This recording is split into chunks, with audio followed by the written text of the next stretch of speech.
Welcome. Today's date is March 2nd, 2023. This is episode number 12. We have the usual suspects. I'm Johnny Zero, and Shaner McCauley joins us hailing from Oshawa, Ontario. Welcome to the Punk Rock Dadcast. We are not exclusive to dads, moms, or those who can or cannot procreate or choose not to. We are just two dads who love punk. We're here to talk about punk. Local, unlocal, old, new, large, and small. No rules, no holds barred. Being a punk show, listener discretion is fucking advised. Thank you for wasting your time with us. Questions, comments, want to start a fan club, want to make us stickers, a shrine to our excellence, our electricalence, email us at punkrockdadcast@gmail.com. We may or may not get back to you. Today's guest is Nick Zangari, a.k.a. Frank Castle, a.k.a. Handsome Nick, a.k.a. Nicky 5000, hailing from Claremont, Ontario. And say hi, Nick. Hi, guys. How are you today? Oh, just hanging in there. Just barely hanging in there. So, Nick, tell us a little bit about yourself. Well, growing up in Claremont, went to Claremont Public School. That's where I met Shane when we were young kids. Yeah. Then after high school, I decided to get into the gas technician world, became a heating and air conditioning technician, and then took that and went and started working for a special effects company, helping them design all their flame effects for their pyrotechnics and their live event concerts and stuff, and then ended up touring with bands from that company.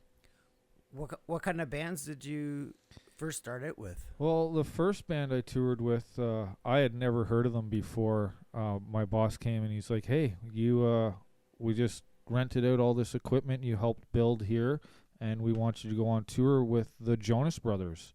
And no way. Yeah, I was like, "Who are they?" Nice. And he's like, "Oh, they're a band. They're a Disney band." And Yeah. I had no idea. And I go to the first show, and it's 40,000 Jonas Brothers people sold out. Had fucking pyrotechnics. Dude, there was so much fire on that stage. It was Really? called the Burn 'Em Up Tour. Wow. Yeah, and we literally, there was fire everywhere, to the point where I'm bad with the names sometimes, but there was a venue that we set the fire sprinklers off because the temperature of the air up there got so hot from all the Holy fire. And they had forgot to shut the system off, and we shut the show down by flooding the stage with the sprinklers. Were the Jonas Brothers even old enough to light a match? Nah, they I mean, say- how old were you when you lit your first match? Oh. Touring age? I'll tell you, these guys were doing a lot of things that we had no chance of doing at our age. I'll tell you that much. Yeah, for sure. So, kids, wife, how old are you? I'm 42. So you guys are just exactly the same age. Yeah, not married, no kids. Ladies? I've been with the same girl for 15 years now. Marriage isn't our thing, so Perfect. Just living the dream. that's it. Yeah. There you go.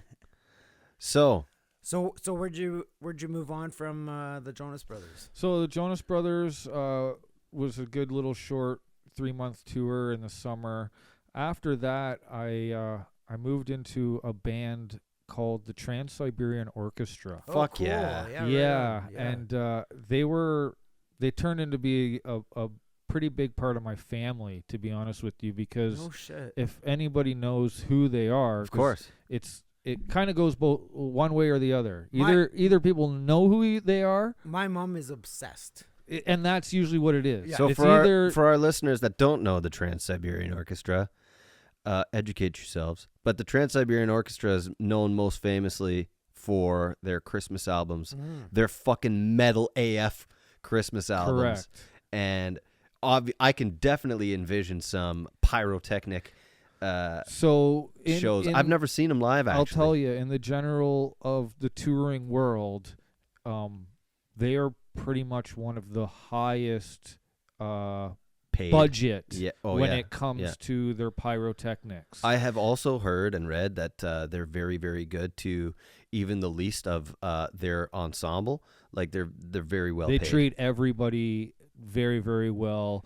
We're very well compensated for the work that we do. Now, Are they more than just a Christmas band, or are So they pretty they much in are. operation just once, like 1 month a year? no, they have done a few summer, spring tours where they've played some of their other music from their albums, but primarily they're 80% like a Christmas Right. style show. You know, they See, I always thought they were more always laser show. well, see, that's what the reference turns into, because again, most people go for, this is like the difference between going and seeing your artist like Beyonce or Freddie Mercury. You're gonna go see Freddie Mercury to listen to him sing. Yeah. You don't care about the lights or the whatever else is going on. It adds to the experience, but I guess but it's you're not there really, to see Freddie Mercury. right. You Yeah. don't go see the Trans-Siberian Orchestra For the light show. the name of X guitar player. Right. Because they could have a different guitar player from this year to next year. Yeah. Because they're all hired musicians being told what to play. You're going for the whole. So you're going for show. the event, the Right. show. Yeah. It's everything, and I love orchestra shows. I actually just saw the Tea Party in Windsor right, with the International Symphony Orchestra. which would probably be phenomenal. It was amazing. There was no fucking pyrotechnics, though. I'll tell you what. Yeah, It was pretty lackluster in terms of that, but the delivery of the music was just always so good with an entire 40-piece band behind you. totally. Amazing. Totally. This the amount of sound that comes out. So yeah, so the Trans-Siberian Orchestra, because they do a Christmas tour every year, I ended up touring with them for 13 years consecutively. Where did that take you? Mostly just North America. Cool. They're big in the United States. Right. Yeah. They'd come into Canada a little bit here and So there. how many stops is on one tour? Okay, so these guys they do it big. United States, Canada, Mexico, Panama, Haiti, Jamaica, Peru. Right. So Ding, fries are done. that's one of the big things with their music is a lot of people use it for other references and stuff like that. But so with short form, everyone calls it TSO. Yep. Yeah.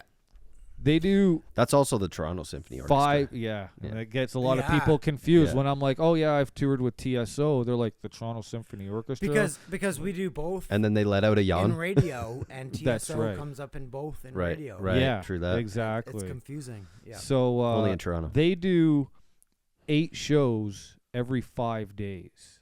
Yeah. Because There's some probably days an they do a afternoon matinee or whatever, yeah. Right. and an evening show. Right. So typically, like a week is like a Wednesday to Sunday.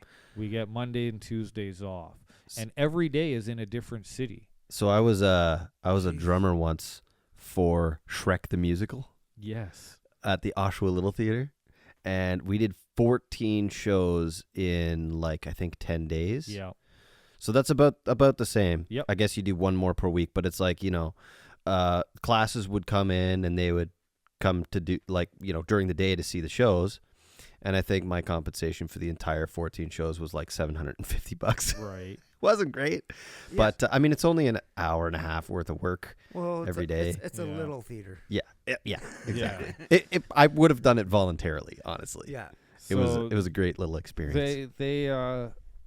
So you're in a lot of places in a short period of Yeah. time. Like you're and they have the logistics worked out very well. They know like how far every drive is in between each venue and stuff like that. So, we get up at 5 a.m.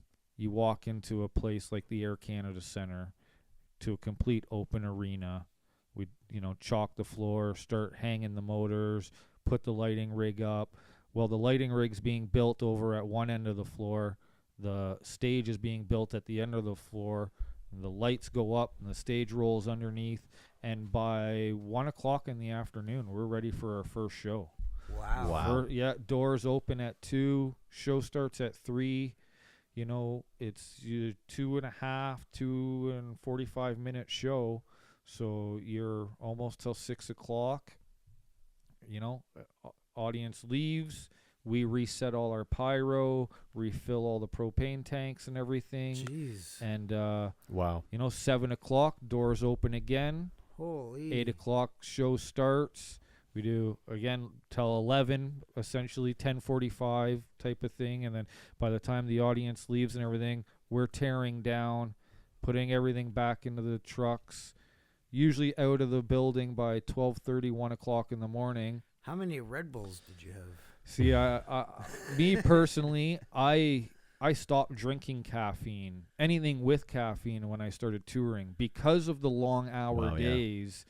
If you start drinking caffeine real early, I found that I would crash. Yeah. And it was really hard to keep going. So I completely weaned myself off of caffeine and just learned how to try to stay healthy and eat properly. Tea. To have enough energy to get through the day. Yeah, because then, you know, at 2 o'clock in the morning, you're hyper from the loadout, from doing all this work. You get on your bus, and you have like a 4.5 hour drive, 5 hour drive to the next city, where you're waking up and doing it all over Holy again. crap. So the character from Tropic Thunder that was played by Danny McBride.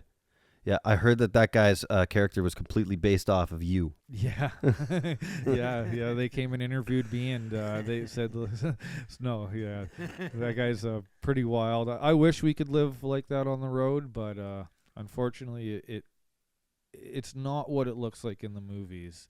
What the road's like. It's not as glamorous as it makes it out to be. For sure. You have every 8-year-old boy's dream job. Well, you know, that I will admit is the great part about it. Like, when people are like, "What do you do for a living?" I'm like, well, in a roundabout way, I travel around the world with rock stars and I blow stuff up. Yeah. You know, like, literally, that's what I do. I play with gunpowder all day.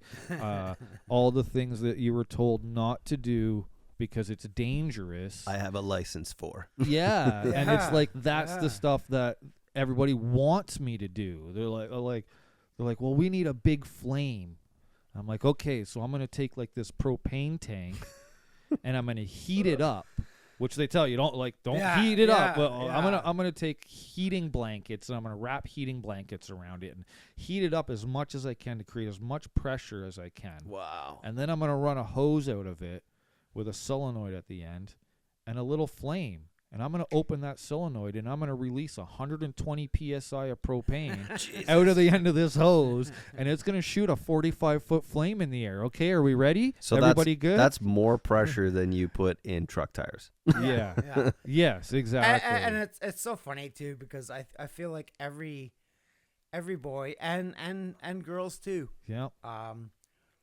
They have a passion about blowing shit up. Yeah, and the energy like that you feel, I'll never forget. Okay, so you know, we did the Jonas Brothers, we did the Trans-Siberian Orchestra. Those were cool tours. That was like getting what they call getting your feet wet. Right. And that was like the testing waters. If you can tour successfully with the Trans-Siberian Orchestra, you can essentially tour with anybody. Because that is one of the most grueling, hard-working tours there was out there.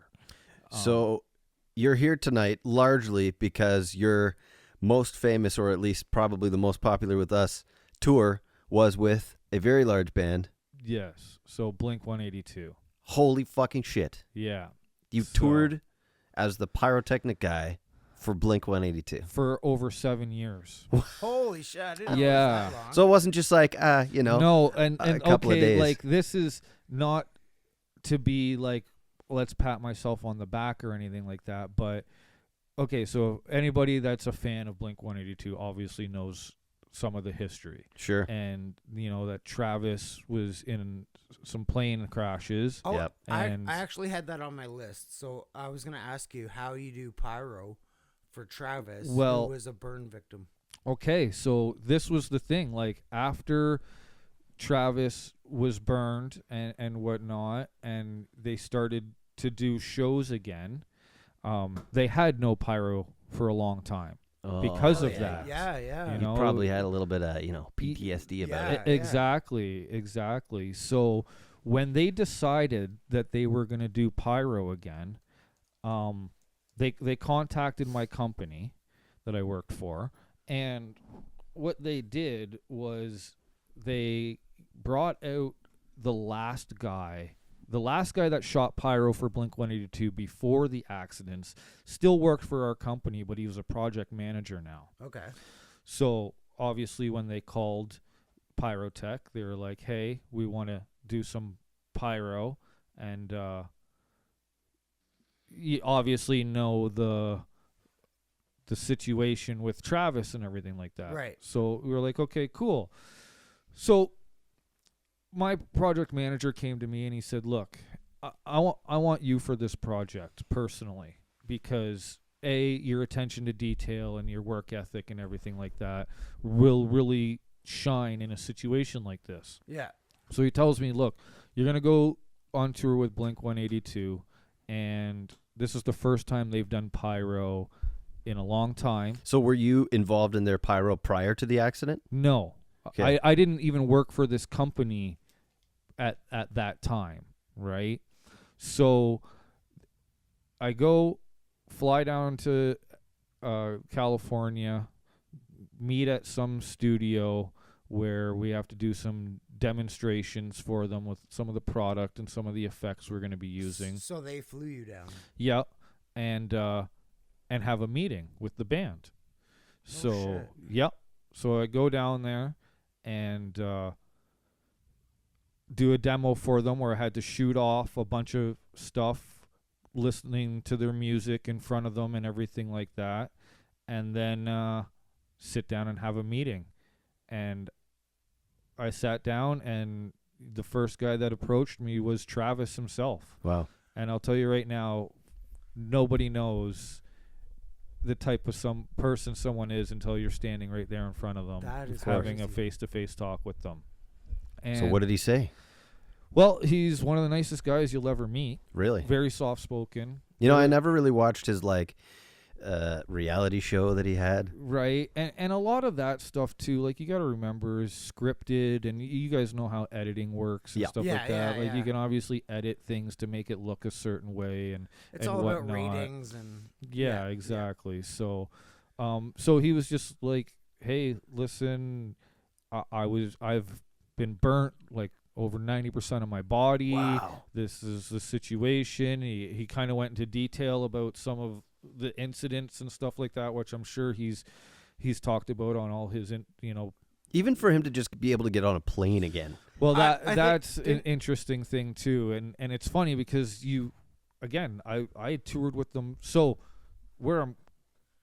reason I toured with them for 7 years is I became their pyro guy. Yeah. There was another one when every tour they did for 7 years after that, they would call my company and, okay, we need Nick. Yeah. Like, there's no, is this guy available or that? Like, no, the only one that's shooting pyro for us is Nick. If Nick's not Wow. available, you don't get the contract. Right. Type of deal. That's crazy, man. Right? Because it's when you're shooting flames around somebody that has been burnt for over 90% of their Oh body. my God. And I'm shooting 25, 30-foot flames that are less than 5 feet away from Travis. Yeah. You have to Oof. have that trust. Yeah. For You sure. know what I mean? And his kids, because his kids go everywhere with him, and they Yeah. like to run up on stage jeez. and hang out with dad and stuff Yeah. like that. And again, like, I have to be watching everywhere on that stage, For sure. because if his kid decides that, I'm going to go up and give daddy a water, like, and it's cue time, Yeah.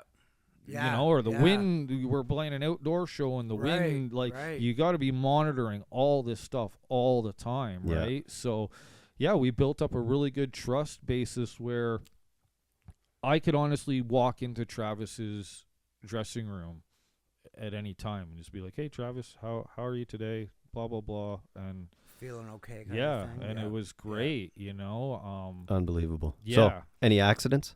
Not one, No? not one. Well, that's great, Yeah, but also doesn't make for very good stories. I know. No, it's- but I think I remember reading a story about Travis. He would be willing to get on a plane again if his son. It was his daughter. Or his was daughter? was the big one, yeah. Where she didn't want him to fly, and she didn't want to fly, and But if she was okay with flying, then he would do it for her. that was the general consensus we got with everything. But like Yeah. He's getting on planes again now, though, isn't he he? is now with Yeah. his new girlfriend, Right. and a lot of people say that Kardashian, whatever. Kardashian Yeah, or whatever. yeah. Yeah. So, yeah.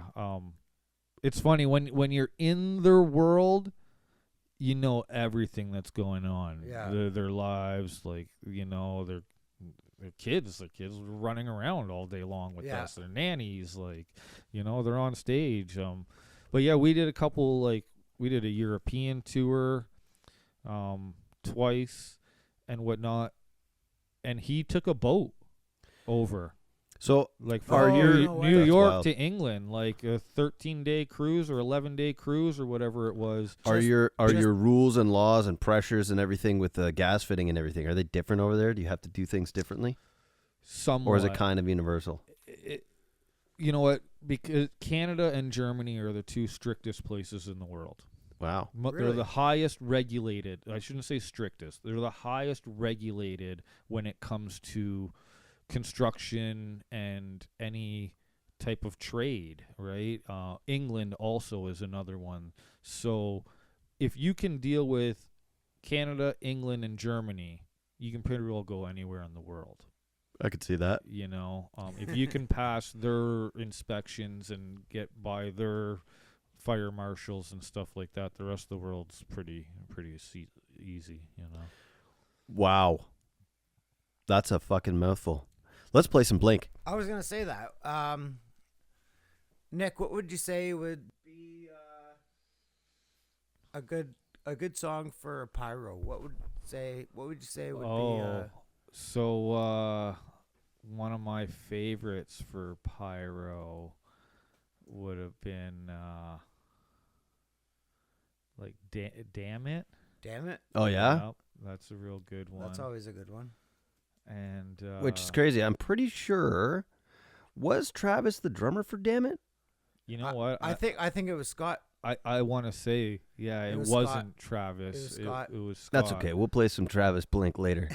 For now, here's Blink182 with Damn It.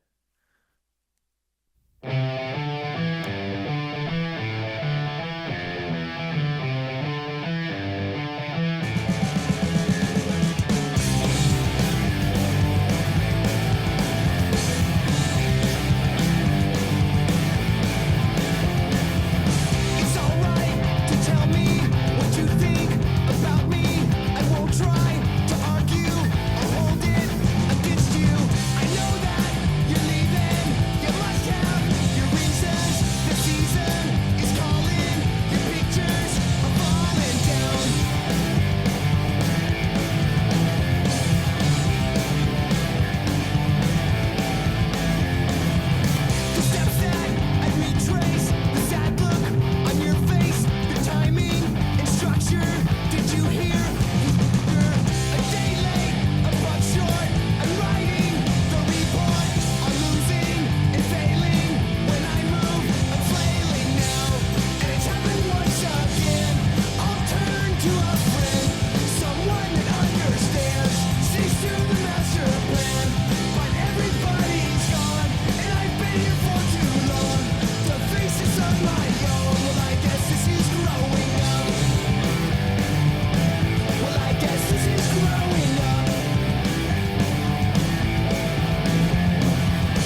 If you've ever been to a Blink show,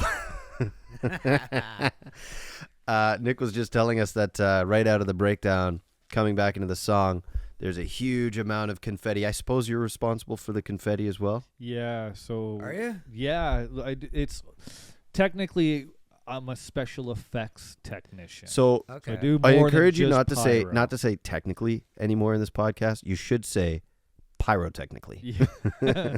So pyrotechnically, I'm a special effects technician. We do everything from, your smoke, lasers, pyro, fire, water, bubbles, like snow machines. That's all considered pyrotechnics, eh? Technically, yeah. I like Do you to- do kids' birthday parties? Yes. Yes. Wicked. Now, can you afford it? That's a different story. Gas is expensive these days. Oh, everything. And so is Nick. It's the permitting. True. Like essentially we're doing events in front of a live audience Right. where you have to bring in permits and fire marshals and have, escape routes and In Whitby, you know. have to fucking get a permit just to have a picnic down at the pavilion yeah. in like one of the covered areas Well, there's only to two. bring like a barbecue with you or whatever. There's only 2 days a year that you're legally allowed to light off fireworks without a licensed person like myself, and that's May 2-4. Canada Day and Victoria Day. Right. Yeah. Any other time, if you were to go have leftover fireworks from Canada Day right Yeah. now and go out in your backyard and light them off, like you can get in major trouble because A, you're not a licensed pyrotechnician, you don't have a permit, it's not like, you know what I mean? It's so, again, and this comes into where we're so regulated Right. being in Canada. So right? your education in this stems from largely gas fitting? Gas fitting, and then I became a pyrotechnician. I had to go take a course, and then I started off as a level 1, junior pyrotechnician, and you have to keep a logbook, and you have to go do certain gigs and work under people with higher licenses, and then they give you letters of reference, and you have to keep a logbook that show you've done so many events, and then your license gets graduated up till eventually, like now I'm a senior pyrotechnician in Canada. Like Wow. I can buy the biggest shells, the biggest stuff. Like I'd like to see who bought the biggest stuff for. I went to Rockfest one year and it was Ramstein. Yeah. Ramstein. Oh, yeah. Ramstein. that's like Holy shit! he's like the biggest of the biggest. well, I don't. He's not the biggest of the biggest, but It was outdoor. there's a obviously. very good like image around him in the pyrotechnic world. Like it's hard to say. It's like He's got a the reputation. mechanic that looks at the car company that built the nice car to work on. Yeah. Type of deal. Like so little people know this. It looked like 2 atomic bombs going off. So he has his own pyrotechnician company. Okay. He owns his own Don't they have like pyrotechnical. guitars that have like well, he builds all of this flames coming himself, out of and them and shit? because he's a pyrotechnician. And Oh, he is he? And he has the license. He's able to do a lot of this stuff on his own. Really? No shit. And he gets denied so much stuff in North America Oh, sure. because But they're like, German, aren't they? Yeah. Yeah, and That's well, this was in Quebec, and Quebec is kind of like not North American. Yeah. Yeah. Yeah. So yeah, I really enjoy when I'm at like festivals and whatnot and Rammstein. Like, there's not too many bands that roadies will go watch. Yeah. You know what I mean? Like, Yeah. you're at a like I've worked for 90% of these bands Right. out there. It's like, Yeah. why am I gonna go watch another one? Right. Right? Like, no, this is my time. I'm gonna go Smoke a to- J. Yeah, or go to a Yeah. museum. Like, Yeah. you're in Interlaken, Switzerland, And check out the sites. Yeah. Yeah. Like I can sit here and watch 10 bands on stage today, or I can go walk around Interlaken that For I've sure. never been before. Right. Like, so, but when there's bands like Rammstein and some other ones out there, it's like, no, I gotta check this out, because what he's doing is, there's some really cool stuff up there. For sure, man. And he's doing stuff stuff I would like to do, but I don't have any artists that want to strap a mask onto themselves and blow flames out of their face. Like, Not that much. Hey, you want a fire-breathing haircut? Let's go. that's it. But I'm like, I'll build it. Yeah. Yeah. That's what I do. I'm the guy that builds the stuff that when they're like, hey, Fall Out Boy, they have that flame shooting bass. Do they? I built do, that eh? bass. Really? Yes. Wow. You look it up. You find the video. I think didn't they play something big recently? So I was actually supposed to see them in 2020 with Green Day Yeah. and Yeah, the we talked Interrupters about and Fall Out Weezer. Boy. Yeah. And So that we did that tour. it got canceled. Yeah. Oh, well, the Hella Mega Tour. Yeah. It got canceled the year that, and then I fucking COVID hit, and I Yep. needed to get my money back, because that was like, $400 or $500 of fucking money just sitting in concert tickets of a concert that I wasn't sure was coming back around. Yep. And I've seen lots of Green Day shows. Their fucking pyrotechnics are awesome. So that's Pyrotech. That's the company I work for. We have done the pyrotechnics for them for as long as you can. Really? list. For Green Day? Yeah. Shit. Yeah. Did you light? Crazy. Did you light Trey Cool's drums on fire? No, I know the guy that did, Oh. but I did not do that. No. Was that an accident? No. You were supposed to light that Yeah. shit on fire? Yeah. So pyrotechnics started back in the day when Kurt Cobain flipped a cymbal over and just lit the top of it on fire. Is that correct? Kinda, but no. There was some other bands doing, but there like pyrotechnics before. Pyrotechnically, it started back in the 60s when everybody had a lighter. That's exactly it. Exactly it. Someone accidentally lit the drape on fire. Yeah, somebody's hairspray. Yeah. Yeah. Yeah. That's it. I think we're due for another tune. Yeah? What do you want to do?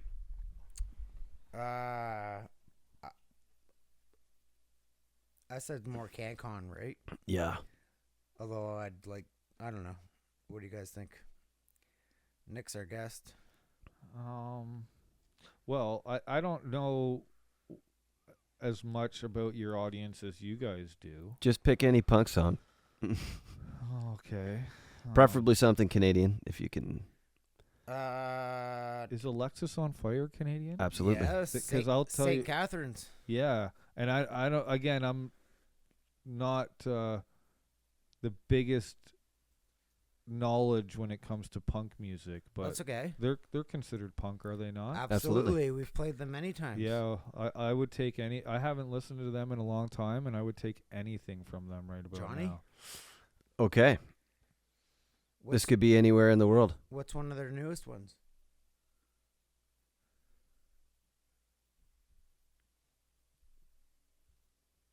Today, Junior. It's coming. To YouTube. Thank God for editing, eh? I know. Great choice. Great choice.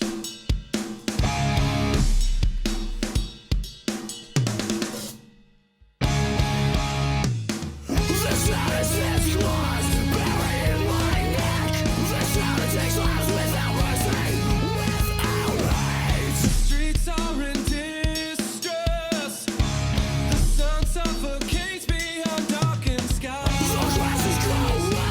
I'm traveling my feet. I'm taking what belongs for a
GWAR.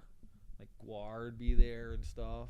I've seen one GWAR show, and Dude. that was enough for me. So that was But- Alexis on Fire with what was that? If This Could Be Anywhere in the World, and Nick was just talking about how he's done pyrotechnics for them as well. Yeah, and you know, all sorts of different guys and stuff. You know, it's funny though. I haven't worked for a lot of Canadian artists. Really? Yeah, Which is good. it's it's a So hard what would thing. what would a pyrotechnic show with the bare naked ladies look like? Right, exactly. And, Or and for- Rush. Yeah. So Rush, we did do Oh, Wow. no. for years, but they only used flames in like 1 or 2 songs. True. Cool. But yeah, our guy Johnny Aerosmith toured with Rush for many years. So what was that band back in, I think it was the 90s, that played Chainsaws or something like this? Do you remember? They played Chainsaws. I'm going to have to look that one up. I'm wondering if you need a special license to play those as well. So idea. we worked with a group of females that I don't know if anyone has seen them or heard of them, but they play the grinders. They What? put Oh. like metal plates. They have like metal armor on them, and they play like grinders. Oh, and no they, way. Like, grind against it and Jackal. Jackal was the band. right. I'm But they had to get a pyro permit, because of the sparks Really? that flew off the grinder. Really? Yeah, I bet. that whatnot. sounds familiar. What Nick's talking about? Have you ever seen I feel like I've seen a video of that. I think it was the Great Orbax or something like this. It's 2 guys that go on stage, Pepper and Orbax. No. And they're like body mod kinds of guys, and they used to open up for punk shows like at the Dungeon and stuff. I might be getting the names mistaken, but those guys, one of those guys used to light a cigarette on stage with a grinder, Right. like right in front of his face, and just like, Oh. yeah. And like they used to fucking poke themselves with like big long needles and shit, and staple themselves, and like from the crowd you would staple money to their chest, like bills, like $5 bills or whatever, and they would You just know fucking what? sit there and take it. I think I remember seeing them Yeah. at the Dungeon Yeah. back in the day. Yeah. But like, yeah, we were playing some show there, and yeah, I swear It's to coming God, back I to you. remember that. Yeah, like until didn't ring a bell until you were like the guy getting money stapled Yeah. to his chest. And Yeah. I'm like, yes. I can tell you one thing: I- they did not have a pyrotechnic permit for that. Oh, but The fucking the Dungeon. stuff the guys do on stage to get, you know. To get You a ever- laugh and a few bucks. Yeah. It's shock rock, Nick- essentially. Yeah. You ever hear of candle bombs? I can't say You that ever I do those? No, I can't say that I have. So we used to do a party, like a redneck fest. Right. We'd have all the Jeeps and some beat up cars and drive over them and get drunk. Yep. Yep. We'd save up all our wax from candles. You put them all in a big, huge metal bucket, and you would boil it over the campfire. Right. And you'd also boil a big pot of water. Okay. And then I think you kind of like mix the two together, but you'd have like a huge like 10-foot 2x4. Right. So you'd have to stand way back, and you would pour it together, and it would make like a huge mushroom. No way. Yeah, I'll show you guys the video. Yeah. Yeah. No, after, I've and never. I'll post it on our website. Yeah, it's crazy because like, as much as like, you know, I've been doing pyrotechnics for 17 years now. 17 years. But the backyard garage stuff, like, still always impresses me, man. Some things that guys come up with, it, like, have you guys ever seen a sawdust like bomb? No. No, where like they'll take a barrel and fill like a 50-gallon barrel full of sawdust, and you put like an air compressor or something into the bottom of the barrel, and just take like a road flare, drop it on top, and let the air go. Yeah. And this sawdust goes up in the air, and then it lights on fire as the dust mixes, and all of a sudden you have like a 200-foot mushroom cloud. It looks like an atomic bomb went off. And I'm just like, this isn't. It's just some sawdust in an air compressor. Yeah, like, shit you can't get away with Yeah. in fucking Brooklyn, Yeah. Ontario, but that you definitely can in Claremont. yeah, or like Arkansas. and even when I was in high school, like before internet, really, I Yeah, remember like looking up on my 96K modem or whatever it was, the Anarchy Cookbook, bud. the Anarchy Cookbook. The Exactly. stuff we found in that. Looking oh my looking God. up bomb recipes. Johnny, now we're gonna have the It's no wonder we all still have all our fingers, like, you know. Speaking of bombs, let's do a Jaeger bomb. Let's put on some fucking music. yeah, the FBI is gonna be looking for us. Yeah. No, but just growing up, boys being boys, looking for Yeah. And fun that's, shit you to know, blow up. when I got the phone call to come work for this company, that's what it was like, was being a boy again and being Yeah. like, wait a minute, you want me to come and like play with fire and you want me to try to make the fire bigger.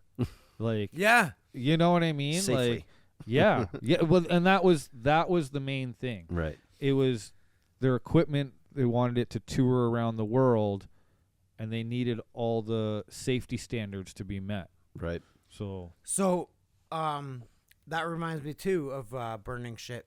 I From ran- Burning Man to I- burning shit. I ran into you. I think it was probably like 10 years ago now, at a house party at a farmhouse in Pickering, right.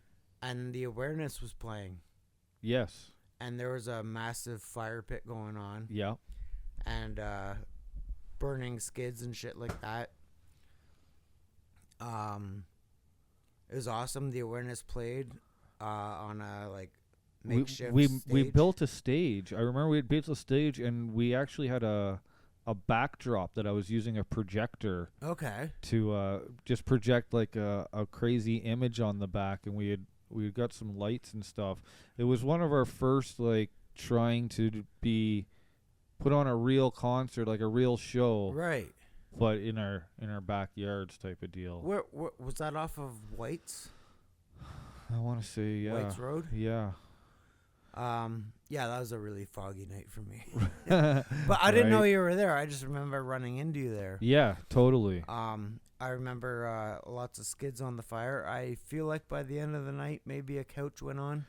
Usually that's something That's the like that case, but happens. You know? Again, going back on burning things, it's always just fun to see what can be put on a fire. Let's see what we can burn. And that's it. And one of my like most pleasurable times working for Pyrotech was when I got to do exactly stuff like that, like where it was like, hey, we have some spare time and we have an idea, or can you try to make this, or hey, go play with some stuff and see what you can come up with. And it's like, Yeah. really? They're like, yeah, just make sure to videotape it. Yeah. So I'm like, okay. So then, like, yeah, you're doing research, and what two things can I mix together that's going to make a green fireball or something, you know? So, yeah. Yeah, it I was remember as a colored kid fire. too. Yeah. Closest I come to colored fire is getting the $1 or $2 pieces of shit that you throw in the campfire when you're at the camp. Well, No, but I remember. but that it's all the same stuff. Yeah, just Right? in larger quantities. Exactly. And ours, so the only difference between the stuff that you buy off the shelf or from the guy in the trailer in the parking lot and the stuff that I buy is Yours is legal. no, it's not even that. Yours is legal too. It's That's the questionable. it's the quality. Yeah, true that. So my stuff will all have labels on it, and it'll tell me things like, 1 by 25. So that means that this effect will go 25 feet in 1 second. Wow. And if I take 1,000 of those and light them off, they're all going to be within 5% of each other. Wow. If you go take a bunch of Roman candles from Joe Blow out in the parking lot, Well, some of them might go 5 feet tall. Some of them might go 40 feet tall. Yeah. You don't know. That's the difference. Yeah. My stuff's so quality controlled. And that's how you kill the birds up in the rafters. Exactly. But so I always remember, like, you just snip some old wires, throw them on. Yeah, well, it's And the they would- copper, right? So yeah. it's the minerals, right? Right. You take all these, like zinc, you know, magnesium. Magnesium burns white, like zinc burns green, you know. And there's a bunch of other phosphates and sodiums and carbon, whatever, and they all burn at different temperatures and different colors. So by mixing these with different stuff, you can come up with different colored flames Yeah. and whatnot. So we had one unit that was called the color flame unit that we could shoot.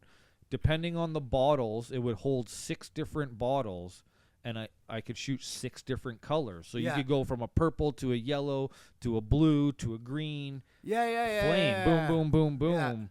And but again, a lot of carcinogenics in it, a lot of cancer-causing chemicals. Oof. You want to be far away from that stuff. Yeah. Are you careful about that kind of stuff, or 100%. do you wear something? Yeah, all for the that? time. Yeah. We were all about the protective gear and being safe and stuff, because it's listen, being exposed to something once is never really an issue. You know, you spill some gasoline on your hands or Oh, sure. something like that, or breathe in some fumes once, you'll be fine. But just do that every day for the next 20 years. I imagine Blink182's pyrotechnic officer, let's call you, is like some big burly dude with hardly any hair and smokes just fucking chimney after chimney of cigarettes. But you don't really strike me as that kind of guy. No, it's You're just like a totally regular guy. yeah, and that's how it's kind of become, like roadies. You're not even wearing overalls or anything. No, and I have all my fingers. I didn't check that. Yeah, so that's usually the thing. We have the saying, it's Pyro's thumbs up. There you go. know? It's- Yeah, war yeah. amps. One Thumbs thumb up for war one amps. not, you know, so. All right, we're going to play some CanCon. Here is This Is the Last Time by The Awareness. This is friends of ours bands. I'm sure you know Barry. Yes. Yeah, and Matt and Andy, maybe the other guy. I don't know what his name is. Here's the song.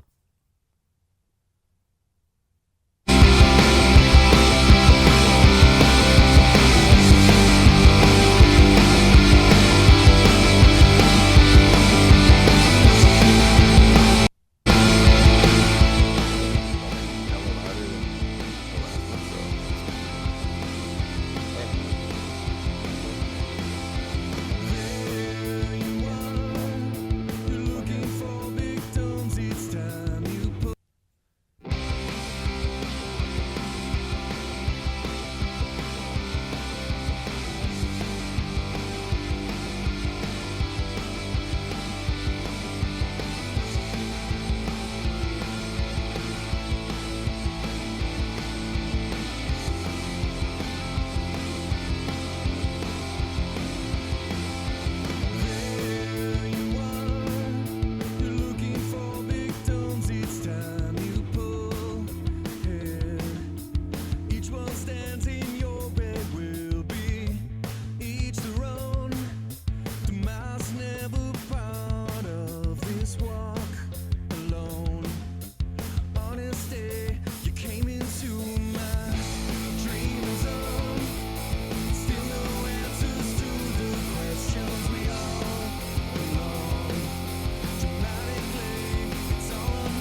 last time that I go. Won't be seeing me no more. It's late at night when the doorbell rings. Take off my hat for you to see. You ran from me into his life, and it was a big surprise. My hero's gone. Yes, it's true. Label me on damaged goods. Pray for it and I'll be strong. And will last forevermore.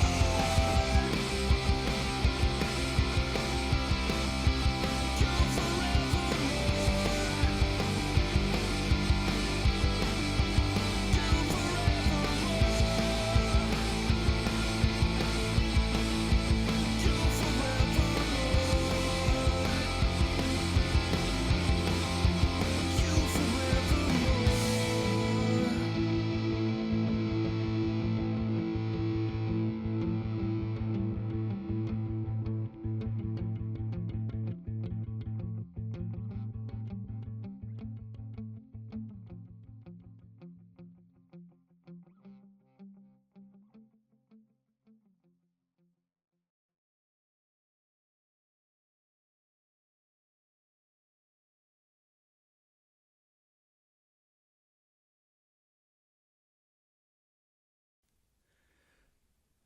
That was the awareness. This is the last time. As we were talking about me and Nick at the house party in Pickering. And it was probably one of the last times I saw the awareness. No, I'm just kidding. But no, the awareness is done. Yep. We've played with them a bunch. Yep, for sure. Yep. And I was talking to Uncle D about that. Yeah? Yeah, because he was like, "Are you kidding me?" Yeah, he we've was definitely like- met before. Yeah, because we were talking about Kyle. Mustache Club? Kyle Van Loosen's gonna be on next week, and I was telling Dustin he was doing merch that night For the awareness? for the awareness, Ah. and he's gonna be our guest next week. Huh. And it was like, yeah, I'm pretty sure Flamethrower opened. That was the show. Yes, we did. Yeah, you did. Anyway, you just threw me off in my loop here.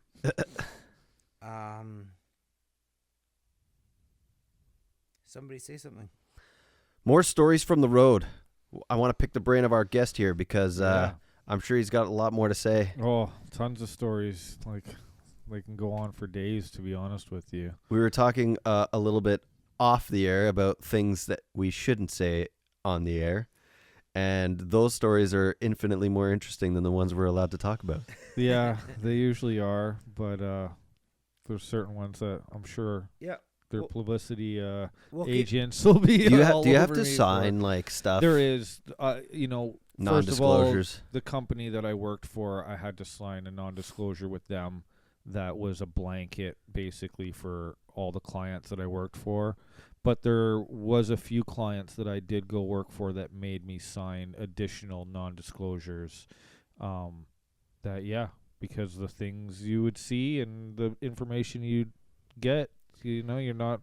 It's all Hollywood. It is. It's all Hollywood, and you know what? A lot of that information now Probably is wouldn't probably really an Affect issue. many people. It's the things that at the time I could have made money Right. off of that information. Right. Talking to Leaking tabloids out and what shit. the theme of the tour's gonna be while we're in rehearsals, or Right. taking pictures of what the stage looks like before it gets released and stuff like that. So a lot of it applies to that stuff, but again, information about, like, I toured with Pink, and again, her family is on tour with her, and you get privilege to their names and all this stuff, and you can't be putting it out there because they don't Right. it's not They don't- your they don't business. wanna- yeah, exactly. Right? They don't want people to know that stuff, and Yeah. there's a good reason for a lot of that. That's right. I'm sure being in the public eye, these people value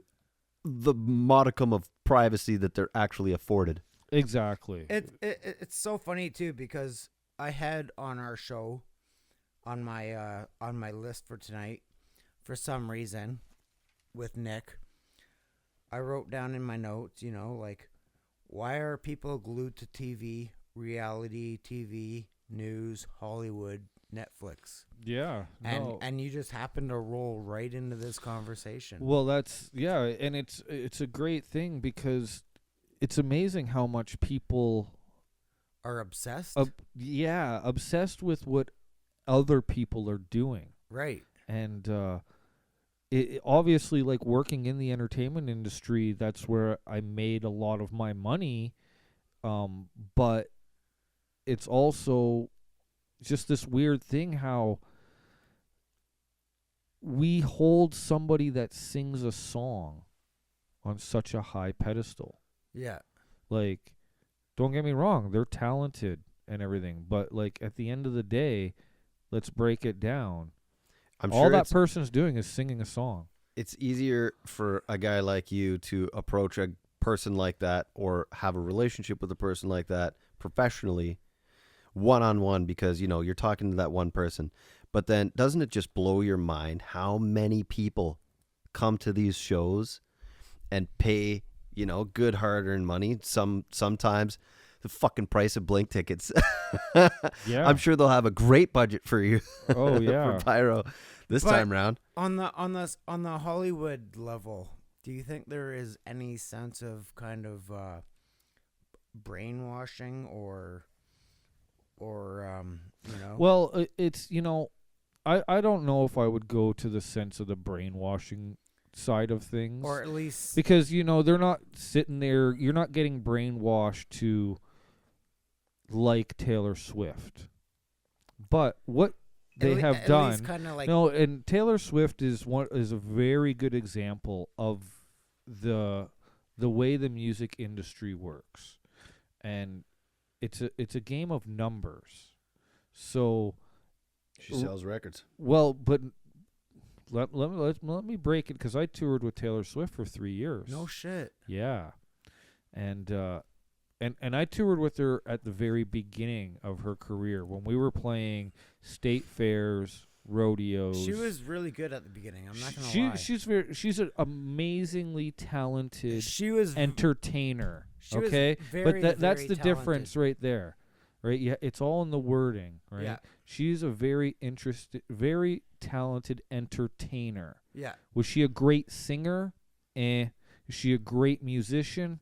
Is she a great entertainer? Are we talking Yes. like way back when it was just Right from the her beginning. and You her- remember, you can't ask him about years. and like when she was like 15, 14 in her acoustic guitar? Yeah. Well, he so- was at least doing the pyrotechnics, so probably well, not. No. They heard no. acoustic At that point guitar. it was just a candle. No, at that point, the first thing I actually did for her was a water effect and confetti. There was no pyrotechnics. There was no flames. Yeah, this No was shit. like her first, what I would call, big tour around America. Her first solo tour, because her tour before that, she was an opener for like I believe Alan Jackson. Okay, yeah. She toured with. So a little quick story. You know, I'm sure anybody that wants to research can find this all out for themselves. But you know, Taylor moved you've to met her? Nashville. Oh yeah. Crazy. We would hang out with her. You know, we'd be at a state fair, and at the end of the night, like everybody's loading up and packing up and stuff like that, we'd all be hanging out in our little bus compound, and we'd have like a fire pit, and guys would bring barbecues and stuff, and it was again, touring. It's little families Yeah. everywhere and, Yeah. and whatnot, and you know, Sense of the camaraderie and a Nashville sense of touring is a lot of what they call weekend warriors. yeah. So we go out and do shows Thursday, Friday, Saturday, and then you're home Sunday, Monday, So those are the types Tuesday. of musicians that have a real job during the day. yeah, or Yeah. you know, work, have a home life Yeah. and stuff like that, right? So, but with Taylor, for instance, like I want to record an album. So her dad paid to record an album, and then he bought the first 1 million sales. So that's like, you know, okay, Shane, you just started a band. Now, I'm going to buy the first million records at whatever, Wow. right? My dad doesn't even listen to my podcast. It's okay. Neither does mine. So say I buy your first million records. That instantly makes you a platinum selling artist. Right. Because you just sold 1 million albums. Right. That guarantees Right. you airplay on top 40 music Yeah, no stations shit. all across America. Yeah. So now you just had a nation of 400 million people Fuck, it's all about money, be eh? pushed. It's a numbers game. Yeah. So yeah. if, Well, if that's- you can expose yourself to 400 million people, Mm-hmm. even if you only get 1% to like you, yeah. that's 4 million people. That's crazy. There was this 40 band. that's 40 million people. I think it was a punk band. There was this band, I believe also they were from Ontario. I'll have to double check my information. They were selling albums. They wanted to sell 1 million albums for $1 a piece. Yeah. Digitally, Who is it? and I can't remember. But once you I'll do look it up. that, you're a platinum selling artist. Yes. I think they probably only got to like, Don't say another. 4,000. Don't say another Joe. I don't know if that's who it was. But that's crazy. His mom wrote all his lyrics. But yeah, so then, you sell those records, you get the airplay. Yeah. With 400 million people, you're bound to get somebody that likes your stuff. Marketing and money. That's it. And then it Like- just snowballed from there. And so they figured out the formula. The whole family's involved, from dad to mom to like the brother owns the merch company. Like her dad owns the bus company that rents the buses to the tour. That you know what I mean? Like It's almost like it's not even about talent anymore. it's not. It's about I mean, entertainment. It's I about think fulfilling your $200 ticket price and making sure you were okay with spending that. I think Taylor Swift is talented. Totally. But I think when it comes down to it, it isn't about talent anymore. No. It's about numbers and Yep. making money. Well, and it became that way back in the day when these companies like Live Nation Ticketmaster. and yeah. they started buying the tours. Yeah. It used to be in the day, say, ZZ Top wanted to go on tour Yeah. to promote their album. They made no money on album sales back then. Yeah. And to promote their album, they would go on tour and, they would put out all the money and hopefully they would sell enough tickets that they would make Yeah. money on the back end. And now look what happened. Well, Live Nation comes in now and says, okay, Shane, you're going to go on tour and you plan on doing 50 shows. And you can guesstimate that you're going to make about this much money. So what we're going to do is we'll guarantee you, and they did this with Justin Timberlake. This is one of the first artists that had this done. Yeah. Was we're going to guarantee you $1 million a show. Wow. But we take care of everything, and we get the rest. So they paid him $1 million a show, but that's when all of a sudden guys like me couldn't get comp tickets anymore. Right. I used to be able to walk into production and be like, "Oh, can I get 10 comp tickets?" They'd be like, "Yeah," because Shane doesn't make an extra $300 tonight, but he's already making $80,000 on ticket sales. Yeah. So they'll give Nick 10 tickets, but now when it's Live Nation owns that tour, they're not giving up because every dollar needs to be accounted for something. And you know what? Because I work for The Rock. Yeah. We'll present a show. Yeah. It's like our station is presenting a show, and I can't even get. You can't even get a comp ticket. I can't get a comp ticket. No. And how Right? crazy is Johnny, that? like the Interrupters and Frank Turner. Yeah, we were Like, trying I to get can't tickets even- I can't under even get a $130 for that. Even Yep. shows at the Biltmore in Oshawa, I can't get on a guest list. It's our own show. And, Like, what's the big deal? because every ticket has to be a Accounted paid for. sale. Yeah. It can't be a comp. It can't be a this because It's a everything joke. is worked out to such small margins nowadays because, primarily it's the insurance companies. Yeah. They cost so much money to do events like this and everything that it's literally killing the perks. Yeah. There's no and it's hard. Like I'll go on a tour with a like again, I was touring with Pink. Yeah. Now, pretty much every woman in the world loves Pink. Yeah.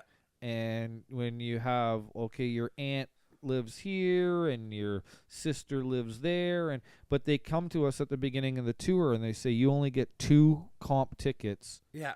in any city, but that's it for the whole tour. Yeah. Now you got to buy tickets at face value. Well, unfortunately, like this is my job. I can't be affording to buy tickets for everybody Yeah. and still hope to make money at the end of the day.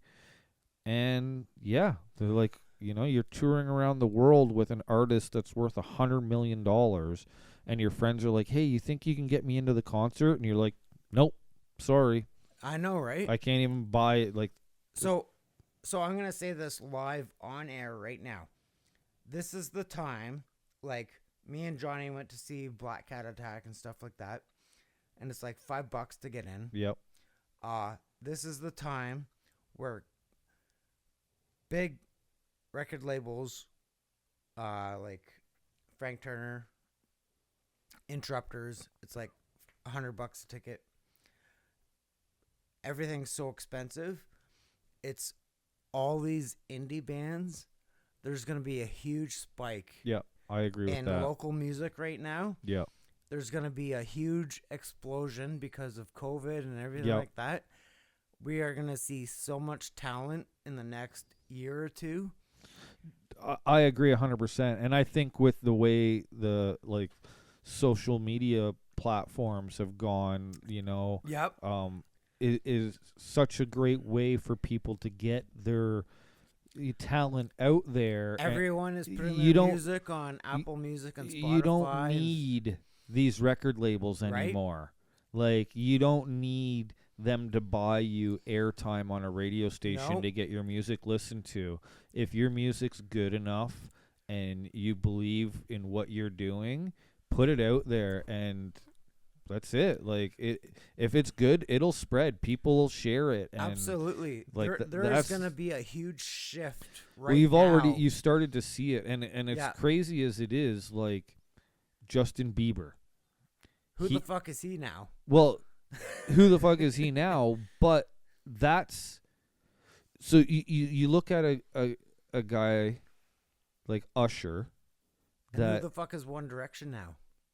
but yeah, but then they all go like that's Harry Styles, Mm-hmm. right? They like it's the same thing you could have said like who the fuck is NSYNC or the Backstreet Boys. Yeah. But then Justin Timberlake came out of that, or and so like there is that, but no, like you had Usher, which was an artist that came from record labels and doing the music videos and playing music on the radio, and then there was this platform that was released onto the internet that I'm sitting here looking at right now, which was called YouTube. Right. And all of a sudden there was this kid on YouTube from Canada singing to his fucking grandmother, Yep. and he's getting millions of views, and people are listening to this guy sing, and he was never put on a radio station. And Usher seen that, Yeah. and he said, look there's millions of people putting their eyes on this kid that is owned by nobody, and he scooped him up. Right. Right? And Right. that was the takeoff of like, wait a minute, you don't need to get in front of a scouting agent or a record label or anything to become famous. No. You can put your music on things like, back then there was MySpace, Right. and then YouTube, and now it's Facebook and Instagram and TikTok, and there's probably a million other apps out there that I don't even know about that are just meant for sharing your music. I'm hearing like Tidal and all this other shit. Right. Like, So it's definitely the record labels and the big agencies have their work cut out for them to figure out how to keep making that money themselves, because the platforms that the new artists have today, they don't need them anymore. no, I think I mean, we keep seeing like BMG, Warner already got wiped out. Right. Um, Well, and it's funny, Shane, we were talking about it earlier on the drive over here, but Joe Rogan is the prime example of that. right? He's Here's like a the guy that is number owned one- by nobody, has no label, Yeah. no doesn't have to answer to anybody, No, and he's the number one most listened to guy on the Podcaster. podcast, Yeah. like in the world. yeah, You know what I mean? So it just goes to show you right there, like yeah, with the internet these days and the way everything's working, you don't. And I'm sure those companies are trying to find ways to stop it. Look at for sure. back in the day with Napster and everything. Yeah. And, Offspring and Metallica trying to shut it down. shut it down and everything for Yeah. sharing music Yeah. and stuff like that, right? Yeah. So it's I'm sure that they're gonna try to battle everything they can, but we'll always find ways around it. Absolutely. And that's what, like, that's punk rock right there. Fucking right. You know what I mean? Like, that is almost the definition of punk rock. Like, we're going to try to find a way to figure out how to stop you from doing something, Yep. but you're going to do it anyways. We're gonna fucking right. That's Speak our it, mind. right? So, no, it's So that band that I was talking about before is a Toronto band. Which one? X's for Eyes. Because you kind of disappeared for a while. Yeah, sorry, I'm having an emergency on a site right now. Oh, okay. I'll talk to you about that in a minute. Yep. X's for Eyes. I'm going to play Tongues Like Figure Eights. Cool. So this is the band I was talking about that tried to do the $1 record sales. $1 record Right, sales. right, Yeah. right. I'm going to find out how Did far you- they got. That's what I want to know. I want to find out how But, many they actually I mean, sold. you definitely haven't heard them on the radio. You definitely haven't seen them in the top 40 charts. So then we should listen to them right now Absolutely. to just see That means they're what we're good. missing. But I definitely don't think that they've gotten the recognition and airplay that they were really shooting for over here. So let's give them some love. X's for Eyes, Tongues Like Figure Eights.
That was X's for Eyes and Project Platinum that they tried to start in, I believe it was 2014. 2014, the band tried to sell, or had the vision to sell, 1 million albums to make platinum status here in Canada, or, well, worldwide, I suppose. And they did not quite make their goal. As of 2019, I'm reading, they sold 16,000 digital copies. A wee bit short. Yeah. You know, you think about $1 million and how a fucking house in Claremont costs $1 million these days, and a fucking, you know, just about everything else costs $1 million. Yeah. But to get 1 million people to spend $1 on you was a hard thing to do. No shit. you know what? They convinced 16,000 people to do it. And that's probably broader than the base of this podcast will ever be. Which, hey, power to you, boys. Kudos. And you know what? I think they have just shy of 8,000 followers on Facebook, which, I mean, if everybody there bought 2 copies. You know, when I used to run OntarioPunk.com, I mean, I had, I think, 800 bands on there. And my dad always tried to tell me, you know, you should charge like $2 a year for every band to be on there. And I said, no. Because you know what? Only 5% of the bands would pay. Yeah. And I'm not in it for the money. I wonder if you could sell an album for a penny or even 10 cents. You know what? When I did my compilation, I made every band, you know, figuring like average band has 3 to 4 members. I charged $100. Yeah. But I also gave them 100 copies of each CD. Right. And they could sell it for whatever price So you they had wanted. probably on average 20 bands in a comp. Yep. Right? I think So- 25. So you're talking about $2,000 basically. And they could make, $2,000. That's not a whole lot of money. And I made no money. Right. But the bands could sell it for whatever they wanted to. Right. They could make profit whatever they wanted to. And it was publicity for them. Yep. It wasn't money making for me. It was publicity for them. The music has become so accessible these days. Like, fuck. We're paying probably, I don't know, $24 or something like that for Google Premium every month, where we can listen to, like, it's the same shit as Apple and Spotify that you're paying for. Yeah.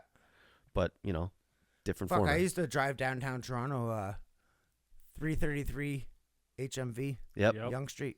Yep. You remember Spend how we like- had to used to get Spend music? like $50 on 2 records. I remember records. recording songs off the radio with a cassette, Oh, yeah. and you're trying to, like, cut out the Oh, DJ. me too.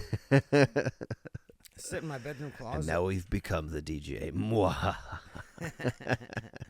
Cut us out, I dare you. Just fucking skip forward to the music. That's where the But interesting shit At the is. same time, music wouldn't have got to where it was without people doing that back in the day.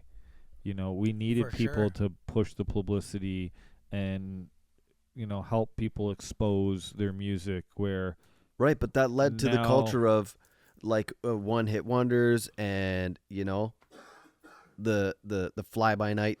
You see one good album from a band, and then, you know, they've got 10 shit ones after that. now I'm going to play devil's advocate on the one-hit wonder. Just because it was a one-hit wonder didn't make it a good song. That's true. That was just what, you know, Society that wanted record at that label time. was like, we paid a bunch of money to this artist and he wrote us this song. We're going to play the shit out of it. Right. Get our money's worth. Yeah, type of thing. And yeah, 'cause like if you really look back and go through a lot of one-hit wonders, they're not really good songs, most of them. Generally speaking, I'd have to agree. And if you went and listened to any album from a one-hit wonder, It's generally not Shit. Yeah. Yeah, like I'm not trying to shit on anybody, but like yeah, that's Yeah. just it, right? Like the reason they only had one song that became popular-ish is because most of their music sucked. now, I enjoy consuming an entire album, and I'm going to call it consuming because that's what you do with media, in this format. As you can see, I've got a record player over here. Yeah. I got 300 or 400 records on the bar. I like to get my kids down here. They know how to turn on a record, right? They're 3 and 5. Yeah. They dance to records. Yep. And it's focused. It's enjoyable, right? You're not skipping from one song to another artist to another track. You're listening to that album in its entirety as it was meant to be heard. Yeah. And, consuming it in a slower format. I agree to that on, I'm going to say 90% of the music written before the 90s. Before the 90s. Yeah. Okay. Which again is, except for a certain genre of people that are into vinyl, most people don't listen to vinyl. Let's face it. Right? I don't know. It's making a resurgence. No, it is. Vinyl has eclipsed listen, CDs in 2022. Well, I yeah, did- but I didn't get- let's. I don't even want to go there. To be honest with you, I only got comparing the vinyl sales are above something that is going to be a thing of the past in the next month. Oh, yeah. Is really hard to say. Like, just because the sales of CDs are coming down, and you're like, oh, now vinyl's above it, doesn't mean the sale of vinyl is going up. However, Right? But it is. I know it is. but a lot of these artists are formatting themselves, like Taylor Swift or Yep. whatever, Yep. and getting out to Well- another niche of music consumers But where did in wax. I didn't get into vinyl until about 2 years ago. Right. Also, my wallet doesn't afford vinyl. Well, that's But, the other thing which I That's find interesting. tricky, though, because you can get fucking vinyl albums for $1 if you're looking for them. Well, my dad had a massive vinyl collection. We had over 5,000 records Wow. in our studio growing up, and my dad used to go to the flea market Yeah. and trade milk container, like milk crates Right. of records to guys, just trying to get rid of his doubles and build his collection and stuff like that. And Well, it was like trading hockey cards at the time. That's the thing too, right? Like I have over 4,000 CDs. Yeah. Really? Yeah. Holy shit. Yeah. I got rid of all my CDs. I have tons of demos. Right, but then you just said that, and then 5 minutes ago you were like, vinyl has now surpassed the sale of Yeah. CDs. But you're like, I threw all my CDs away. Well, I did. I didn't Because throw my CDs because they're away. no good anymore. My truck doesn't even have a fucking CD player. Neither does mine. Yeah. But because I ran OntarioPunk.com, I Right. had tons and Right. tons.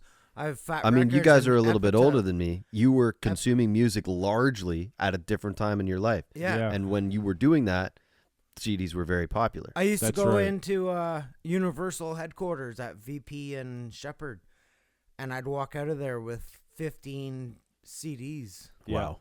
Yeah. They'd load me up every month. How do you carry that around?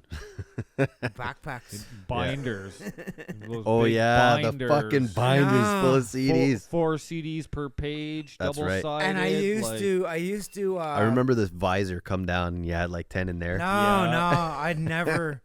I had an ex-girlfriend, and she once made me take them all out of the cases and put them all into those zipper bag things. Yeah. And I fucking hated it. Why? I'm like, no, I need to keep I want the plastic cases. Right. I want everything back jewel together. You want cases. all the paper jewel pamphlets, cases. Yeah. all the I want everything back in alphabetical order Because on you my consume shelf. music the same way that it's produced now, which is you want to enjoy the album art, you want to read the Right? lyrics, you want to sit down and listen to it from cover to cover, essentially. And If an enjoy it in ex-girlfriend that way. said, "Hey, you're gonna take all your records, all your sleeves, you're gonna take them all out and put them in a big, huge, fucking photo album type thing," would you do that? I mean, that's And kind of throw what. out the fucking No, album? I wouldn't. Yeah, I wouldn't. fuck I wouldn't that. throw it out. No, well, but yeah. I mean, I might store it agree, somewhere else because that's because- exactly what a jukebox is. right? And not you that know. they still didn't have like album cover art and whatnot, but I find the art that they put on the like a vinyl record well surpassed the art that they were putting on the front of a CD player or like a CD Yeah, case. for sure. You know what I mean? So I can understand more so of the taking the CDs out and putting them in a booklet for ease of access and whatnot, but records are, I agree, like it's a different thing altogether.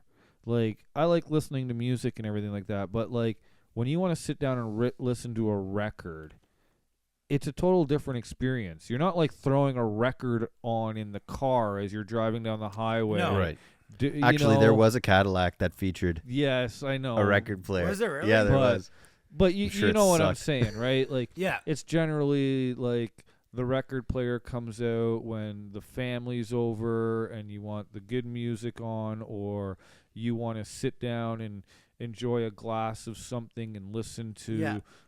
you know, and because of the frequencies and the tones that can be pulled out of a record, it's just so much more immersive when you're listening to that, I find, than listening to, because even a CD, it's a digital copy. Like it's not, there's nothing analog there, Right. Like they've taken an analog sound, converted it to digital, and then you're taking it from digital and trying to convert it back to analog to listen to it. It's losing stuff in between. For Where a sure. record is analog to analog to analog. Like there's no, what you're listening to is what was put into that record. Like there's no compression, there's no digital modification. There is an There's- element of it because when you produce something from, big down to the small, yeah, you do have to, fit that all on each track.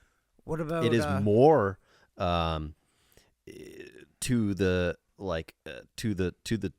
tune, to the effect that the artist is trying to portray at that time, which is why they spend all those hours and hours in the studio. But it's also one of the largest reasons why, a Blink album will never sound as good as they do on stage, or give you the type Totally. of energy that, can be created with fucking 40,000 people in front of the band and audience cheering together, playing together, and playing fucking big ass amps through big ass speakers, Yeah. and making that energy. having a big What- wall Exactly. of fire behind you. Yeah, what about I don't know. Apple Music has a new feature. It's, So- lossless. lossless. Yeah. Yeah.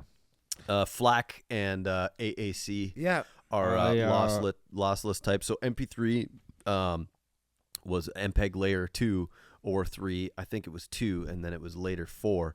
Anyway, those were compressed so that they could be transferred over LimeWire and whatever Yeah. else, right? Those types of programs, Yeah. Napster, back in, and like we've become so accustomed to that as being the correct format, but every fucking computer now has way more space than it ever did before, which is why they're doing the lossless has become a little bit more popularized. MP3 is still one of the most transportable formats of music, but the FLAC and the AAC and the other types of lossless, Wave even is a lot better, is still highly sought after by audiophiles. But if you don't have the proper equipment to listen to it anyway, then Doesn't you're make a still difference. doing yourself a disservice. Yep. And I mean, I'm lucky enough to have inherited fucking thousands of dollars worth of, Yeah. high-end audio gear. But I mean, largely, shit, I've been collecting shit for 20 years. Yeah. And yeah, I mean, I'm very happy with the way things sound, even out of this and that, and the couple of little speakers, because Nick was right. Like it's vinyl, it's raw, not digital, analog Yeah. signal, and Yeah. you can actually watch it. Sometimes I don't like this because like it is analog, but like it's got that digital signal wave and Yep. stuff on it, and it's just a little bit less authentic, because that is this JVC that I'm pointing at over here, by the way. It's it's pretty good. Yeah. It was good in its day, but I mean that one is partly digital as well, and it still sounds fucking 100 times better than this. Yeah, totally. But- Nick, did you know he has a record player inside his tool chest? Oh yeah, in the Oh, garage there's yeah? another one. Yeah, in the Nice. top you pull out the thing. Like I created a little.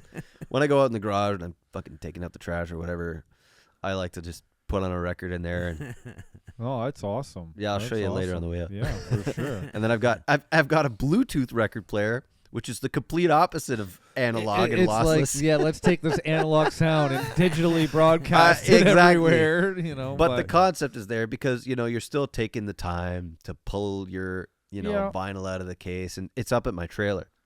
So, the sound in that trailer is absolute garbage. It's literally like you're fucking sitting in a tin can, and there's no way to balance the audio in that.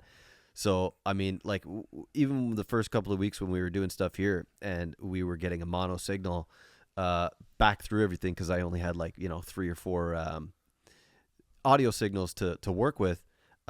We noticed right away, like in a couple of those Sum 41 songs. And another huge milestone, Pink Floyd, Dark Side of the Moon turns 50 this week. 50 Wow. years old. So 50 years ago, they Yeah. went down to Abbey Road Studios and got on all their analog tapes and all this kinds of stuff, and probably with whatever 16 maximum tracks at that point, recorded the shit that you hear today. Exactly, and then broke it all down and put it down into like 4 tracks. I'm not sure I think The Rock's playing the. yeah, they are. Yeah. I'm not sure if that is one of the albums, but at least in that era, there was this type of audio recording and audio playback called quadraphonic. Yeah. And that was not just left and right, but also rear left and rear right. Right. So you could essentially effectively hear it from 4 different places. So Tommy from The Who is one of those albums. That's Tommy Quadrophenia Yeah. was a quadraphonic record. And you had to actually have a quadraphonic receiver to be able to split up all those channels to go front left, front right, rear left, rear right. And like that's sort of how, the Dolby Digital and the Dolby Atmos and everything else progressed to like the 9.2 and 11.2 So- whatever systems that we have out today, which is just unbelievable. And like most people's brains can't even comprehend Yeah. the amount of directions that the shit is coming from. It is more and more realistic, and it's just fucking cool. So now you go to. I went and saw Roger Waters, probably close to 10 years ago now, and he was playing with the first surround sound PA system. Crazy. So you're in an arena, Like ACC. yeah, Yeah. and you're getting surround sound. So there's speakers behind you and in front of you, and you're immersed right in the concert. Right. It was the best sounding concert I've ever attended in my life. So could you be sitting anywhere in that Coliseum and get the same sort of sound? Because speaker balances and speaker distances are play huge. Major effect. So Right. if anybody that is a music buff and you want to go to a concert for the music, the best place to sit Is right at the soundstage. right out at front of house. Right. That's right. You want to be right in front of the guy The sound that guy. mixes the sound. Yeah. Right. Yeah. Because he is in the dead center of the room. He is Right. getting the best mix. Right. And he is mixing it. Right. So where else would it be? You're going to sit over off to the right? Well, you're going to get a little bit more of the right mix. If you sit off to the left, you're going to get a little more of the left mix. Now, Right. Yeah. the whole exactly. way that the speaker system works is it's called a line array, and they do map out like every speaker, the distance from the speaker to the audience member, and there's time delays and everything like that, so everybody, you're not at the back of the house and I'm at the front of the house, Yeah. and you're singing later than we should all be singing the song at the same time, Right. but Sound distance. exactly, and there's delays and stuff, but I've been sitting up in the nosebleeds before and trying to drum along to somebody, and like what you you're can't because seeing what you them see is different than what you're hearing. exactly. The- That's how fucking far away you can be at some of these shows. Yeah, That's yeah, right. yeah. And unless That's you're right. somewhere between the stage and the sound guy, you're not you're seeing or you're hearing a half a second later Well, than what's and actually even happening. there's even more to that, because even like obviously the distance of the speaker and the speed of sound and the speed of light move Right. at two different things. But then that sound is also being hit from that drum, goes through a microphone, goes into compressors, gets sent, you know what I mean? Yeah. Effects, this, that, the other, Yep. triggers, like. Oh, yeah. Yeah, that's something I have to deal with a lot here, audio lag or latency. Yeah. So, I mean, I'm still working with a USB 2.0 system when USB 3.0 has been the standard since at least 2017. Yeah. And, hard drive speed plays a factor, card speed, laptop processing speed, those things all factor into your latency. So, Yep. I mean, when I'm standing in the middle of my recording space and I have a pair of headphones on, it's a little bit of a delay. It's almost unnoticeable, but, guy like me, you can hear notice it. Right. Yeah. And then sometimes, depending on what you're recording, if it's guitar or drums, Yeah. you actually have to like line up those tracks, right? The guitar and the drums just slightly, right? No, totally. And I mean, I've never been great at playing to a click track. Yeah. And I've trained myself for many, many years to have to actually try and do that. But So a it's big one of those part things of that you have to do in order to get, good sound. Yeah, 100%, and it's something that we have to deal with on so many levels. So on the road, everything is synchronized with what we call SMPTE, which is a clock that we synchronize everything to, and so that way the lights are going at the same time. Now, there's also manual factors in there. Right. Now, you can have a guy that's sitting there pushing the button and triggering it, but the lighting guy sitting out at front of house, by the time he hears the sound and pushes the button, he's late. Mm-hmm. So with me shooting the Pyro, I always stood up on the stage with the band. Yep. So I could be as close to them as possible, A, to be able to see if anything goes wrong, but B, I watch the drummer. Right.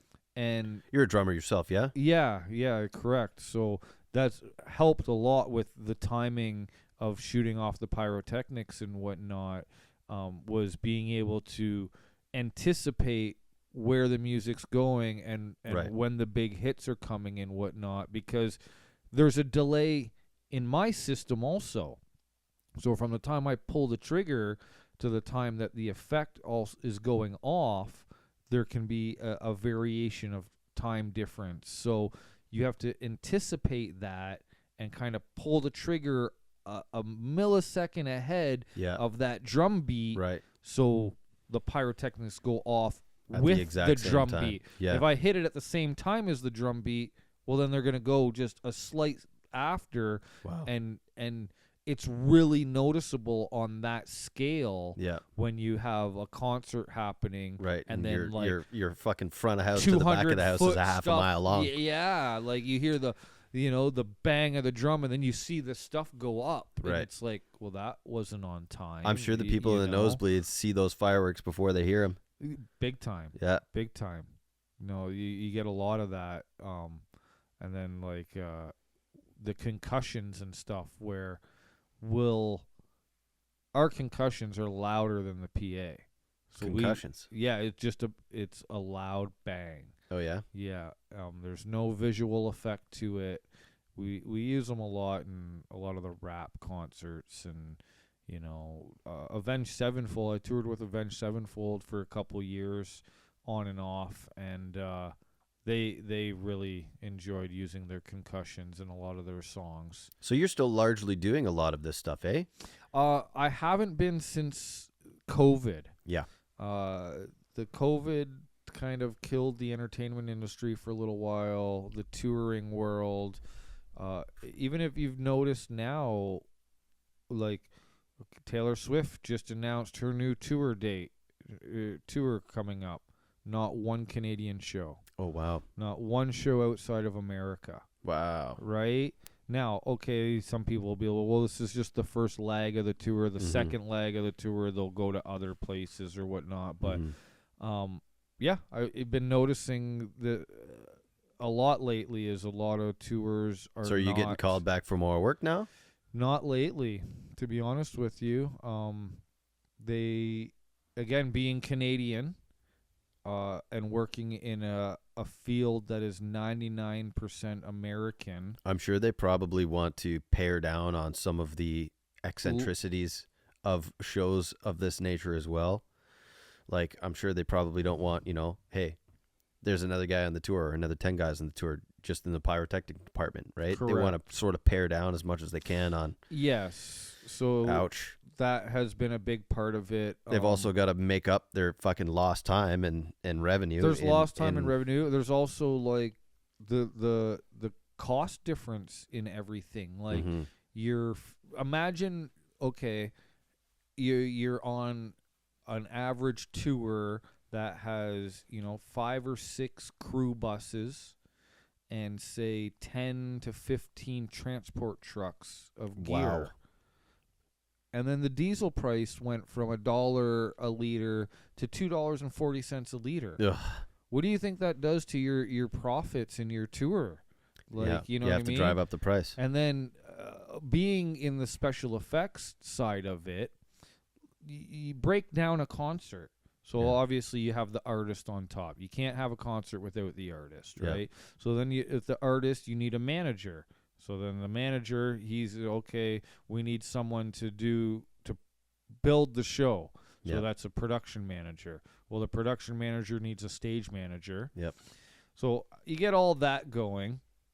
And then now what do you need? Well, the artist, we need to be able to put them on something, so we need a stage. Yep. So you need some carpenters, build a stage. Now we need to be able to see them. So we need some lighting guys. Now we need to be able to hear them, right? So we need some sound guys. And we want to be able to see them better. So we need some bigger screens. So we need some video guys. Now, before you get into anything crazy. else, you need to be able to move these people around. Right. So you need truck drivers, you need bus drivers, you need somebody to book all their hotel rooms. Right. You need to feed them, so you need caterers, right? Now, after you've taken care of all of that, now you can start thinking about, maybe I want to put some special effects into my show. Yeah. Because that's It's the an afterthought frills Yeah. on the dress, Yeah. right? Jeez. You need the dress to cover the body. Yeah. But you don't need the frills, right? But that's the little put it on top of the cake type of thing, right? So, so we're always the last ones in and the first ones to go. When ticket sales aren't going so well and they're like, oh, we're not making a lot of money, we need to cut some budget somewhere, generally going to be the pyro department, Yep. No wonder ticket prices are kind of rising. Ridiculous. Eh? No, and that's just it. And again, like anything,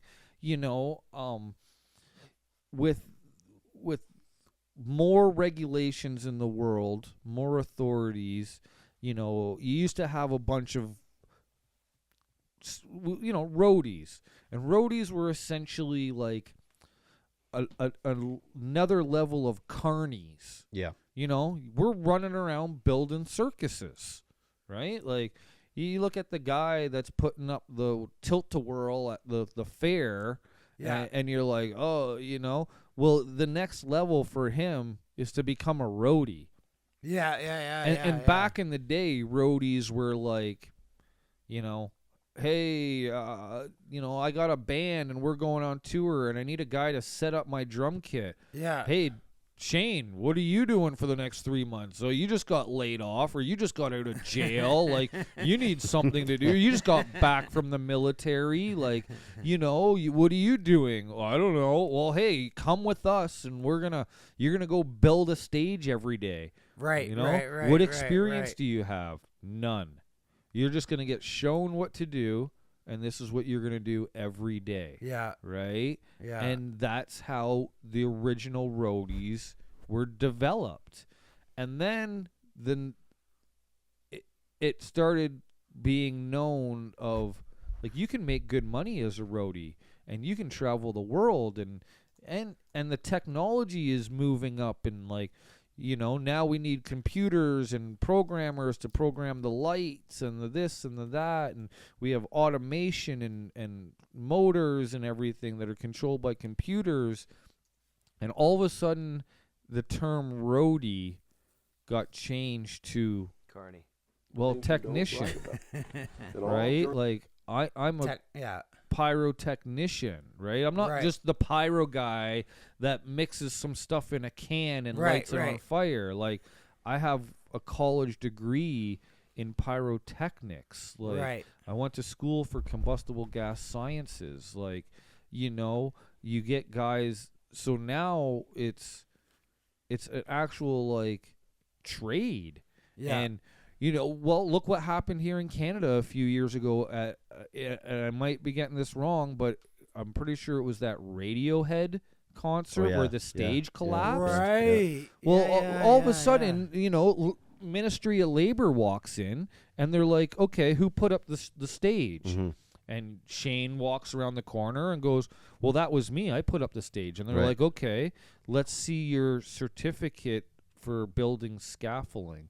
Let's see your engineering stamp. Let's see your this. Let's see your that." And you're like, "What But do you you're mean? just a fucking I've punk just who been hopped the doing this train. for 20 years, fucking all over the world." Yeah. And but One stormy day. one stormy day caused an issue, and now you have to have an engineer stamp. And now in Canada, building the stage and putting up the lights and it is now considered a construction site. Yeah. Right. Same with So now, like, when I'm down doing Digital Dreams in Toronto here, and it's an electronic music dance festival, right? same thing happened with that female country band in the U.S. Dixie Chicks. No, it wasn't Dixie Chicks. I'm not familiar with that one. I'll have to look it up, but the whole stage collapsed. Collapsed, right? And I think a few people might have died. Right. So it's a very unfortunate thing, and again, it's hard because All in the name of entertainment. well, there is that, but also, okay, should everybody be qualified and certified and have to have all this? I generally personally don't necessarily believe in all of that. Right. But all of a sudden you have a stage collapse and people are getting killed and whatnot, and it's like, well, if that's what could have prevented it, then maybe that is what we need. So then when events like that happen, look at the event that happened in that club in Rhode Island with the pyrotechnics, and all those people got burned in that club and died and everything. Right, That when nobody changed could get out. that changed my Yeah. industry Yeah. like overnight. That was like we a- went from like, these guys blow stuff up to every event we do, we have a fire marshal inspection Oh, yeah. now. We Yeah, have to pull yeah, permits. yeah, We yeah. have to have drawings. Like, Yeah. there's so much stuff, but That was like a metal is there show or less something. accidents now? I want to Probably. I want to briefly touch upon the ticket prices. Real Yes, quick Sam. second. I was just doing Facebook Live. Uh-huh. Matt McCoy is watching. Oh, hey, Matt. I don't know who Matt McCoy is. He's a guy we went to school with, and Hi, Matt he's McCoy. basically, I would say, my best friend now. Oh, So we've always stayed in touch over the years through high school, and Matt, to be honest with you, is probably, I'm gonna say, 75% of the reason why I'm sitting here right now. cool.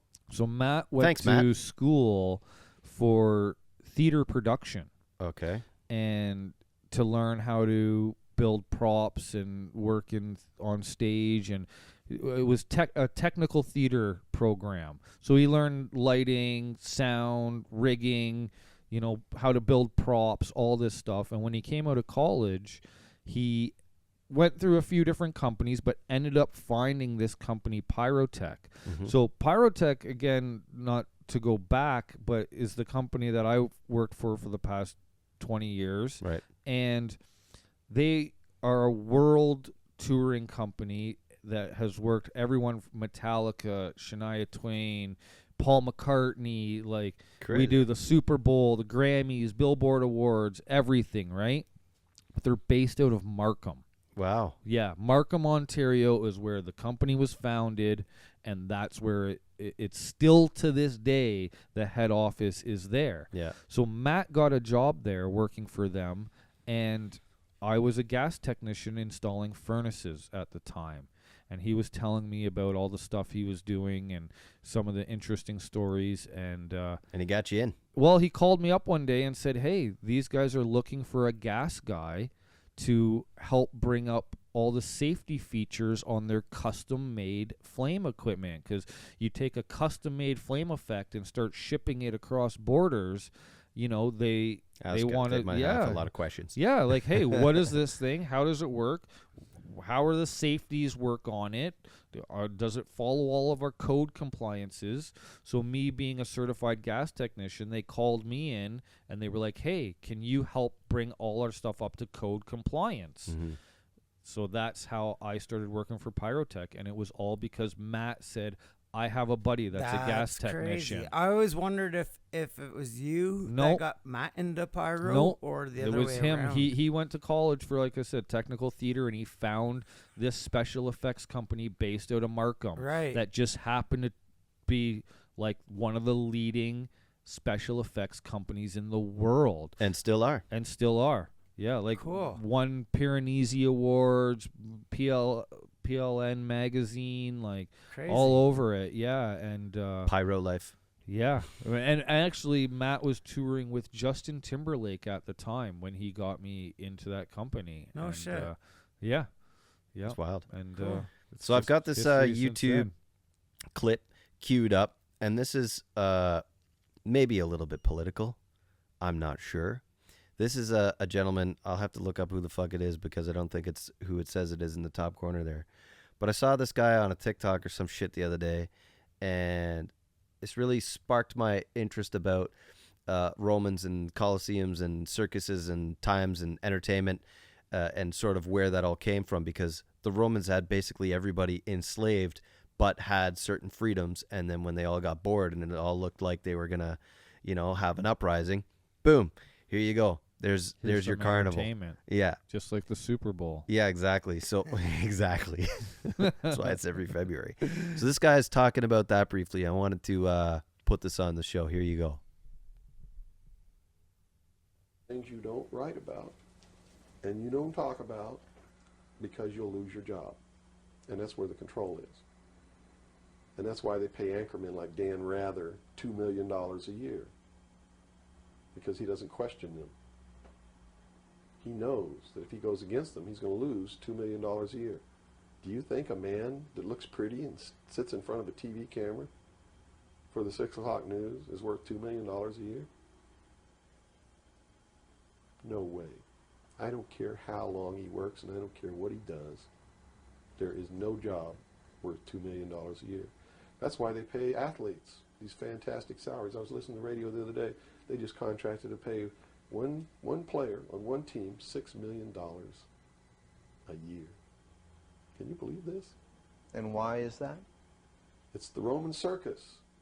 What does the emperor do when the people become restive, and when the people are asking questions, and when the people don't like the policies of the emperor?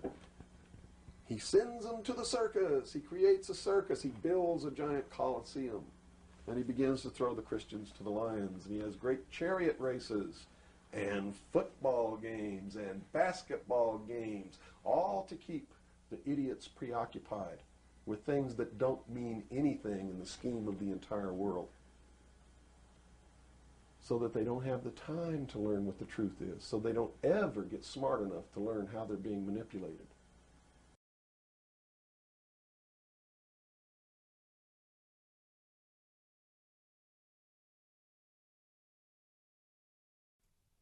Not recording. I think that's about enough of that guy talking on our podcast. But I just wanted to touch on the sentiment that, on the sentiment. Anyway, that we're all, you know, I'm glad. Hey, you work in radio, you work in pyrotechnic. These are industries now that employ us. So I feel a little bit less like a slave, especially because, I'm my own boss and I work for myself. But largely, it kind of reminds me that the big shows, the big fiery pyrotechnic shows are reminders of this. And it's funny that we were talking about ticket prices and everything like that, and how ticket prices now reflect the fact that there may not be pyrotechnics in this, and that's one of the first things that get cut off. It's interesting that that we now have to, we still try and go to these shows, but fucking Blink shows are $2,000 goddamn now, or whatever the fuck crazy. they are. Yeah. And it's like now, like we're out of reach of these things. So unless you work in the industry, you're still a fucking peon and a slave, and you're not being entertained. And the people who make less than minimum wage or very slightly better are still having a hard time trying to get out to these shows. These are fucking luxuries in this day and age. And I just want to, take a minute to be grateful about the privilege that we have to be sitting, talking, drinking beer. No, you're 100% right, and that goes back to again where some reason we hold these big singers up on such high pedestals that creates this false sense of value, Ideology or idolization. Yeah, that like almost people can somehow justify spending $1,200 on a ticket to go $600 for an Elton John concert. Yeah, for 2 hours. Like that took you the average person a week to make that wage to spend it on a 1-2 hour concert ticket. That's a Cuba vacation. Yeah. Yeah. Like it's I sit here and I know what I have to do to make $600. Yeah. And like it's to waste it in a 2 hour anything is a hard thing to do these days. And then you want to take your wife or your kids to a show or something? Oh, not to mention the beer prices, the food prices, the transportation the parking, prices. parking or whatever. Yeah, you can't blame all those things on fucking diesel. No, it's not No, the price but of diesel, but anything, it's the gouging. it's the price of It's of profiteering. of It's the value, capitalism. right? Like again, anything it's only becomes more expensive when more people want it than there is. So, okay, Taylor Swift's doing one show in Toronto at the Air Canada Centre. Well, the Air Canada Centre only holds 14,800 people. So, what are you willing to pay to go see her? And whatever Because 40,000 people want to go to the show. And That's Nick, it. I know you don't have kids, but like babysitters. Right? Also Yeah. But come is that into even like, play is and- that number blown out of proportion? Because from what I understand, it's a lot of bots that are trying to get these tickets for scalpers or for even regular people. Well, that, to be honest with you, I agree with what you're saying, but I think that's another issue, like on another mountaintop. Yeah. You know what I mean? I'm just talking about what we're saying, like the face value of the tickets are. Like when, so-and-so says we're going on tour and are, right from Ticketmaster, a nosebleed seat for Blink182 is like $300 and something. Yeah. You know what I mean? And it's like that's not a scalper marking that up. That's not like that's them. And like Or like they're you said, that's like, the agency. Like you said, for you and a date to go, like that's a lot of that's money. not even to mention the Ticketmaster the extra charges Well, that they that's put it. on there. Yeah, exactly. Like you're looking at like $700-800 Yep. for you and a date to go to the nosebleeds for Blink182. Yeah. And not to mention food, beers, whatever, parking, transportation, parking, whatever. Like it's a $1,000 night easily just to see Blink182. Yeah. Like no, thank you. Well, that's just it, and it's as much as I love music and I love going to shows and whatnot. It's just like I have to work really hard to make that money. So we can go in down the rabbit hole of, well, this is what the elites are trying to do is push us down to stop, like, you know, so we can't have these luxuries and stuff like that.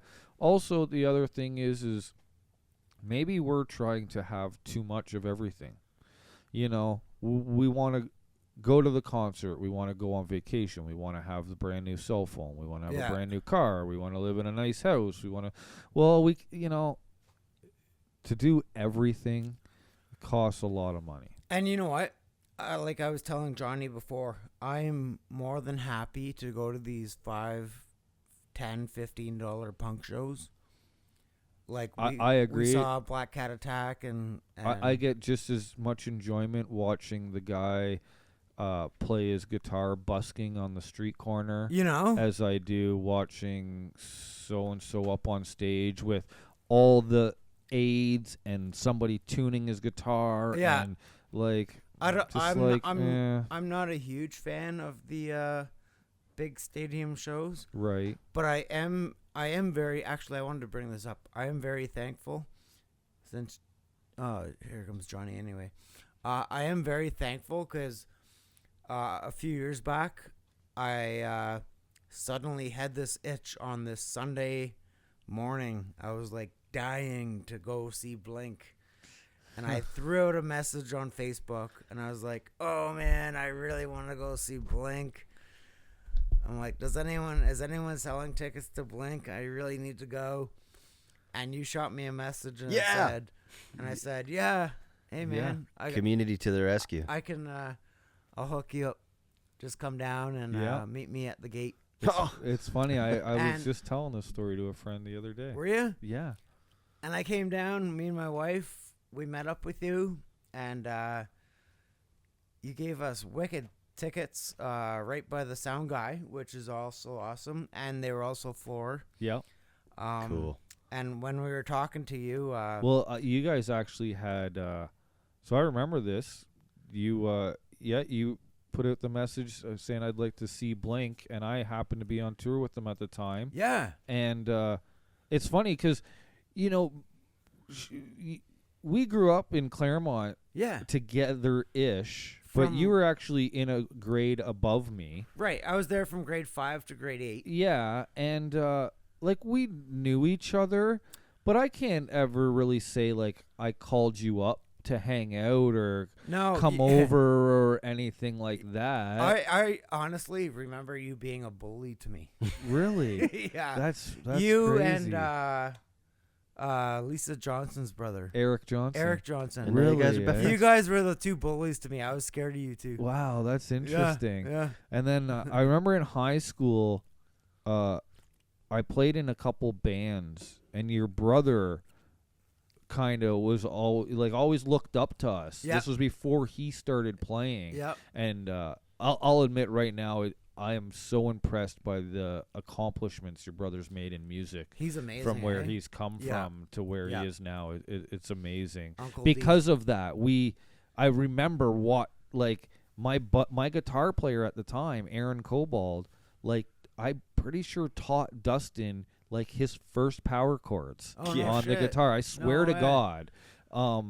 So I remember hanging out with him a little bit throughout high school and stuff, but you had kind of already moved on, and I didn't really see you much through high school and stuff like that. No, I kind of went back to Scarborough. Yeah, that's what I mean. And so you weren't in the immediate area, but again, you know, then with Facebook and stuff, you just kind of reconnect with people. Yeah. And so, okay, oh yeah, Shane, I remember Shane from Claremont, and his brother Dustin, and cool. And Shane wants to go to Blink182. Well, you know what?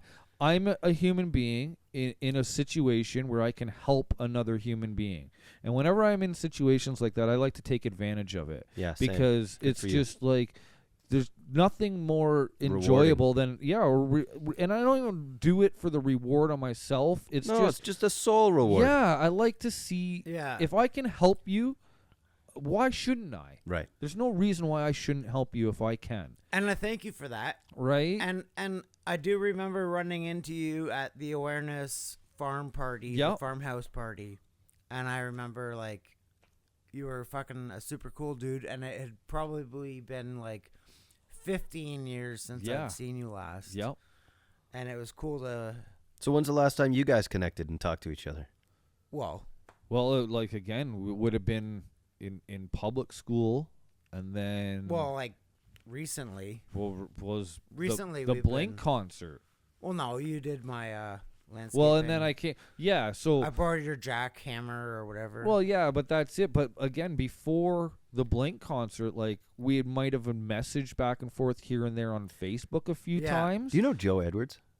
Not offhand, no. I do. Yeah. But I thought he might know him too. But yeah, it was just like, you know what? I want to do something for this guy. So I got him passes and brought him right in, like they right up on So- stage and everything. Yeah. And then it was like, yeah, you go into the audience and So- watch the show. So when I met you out front of the gates and you were giving me the tickets and everything, Yeah. a woman and 2 kids came over and started chatting with you. That's right. And then when they left, you were like, "Do you know who that was?"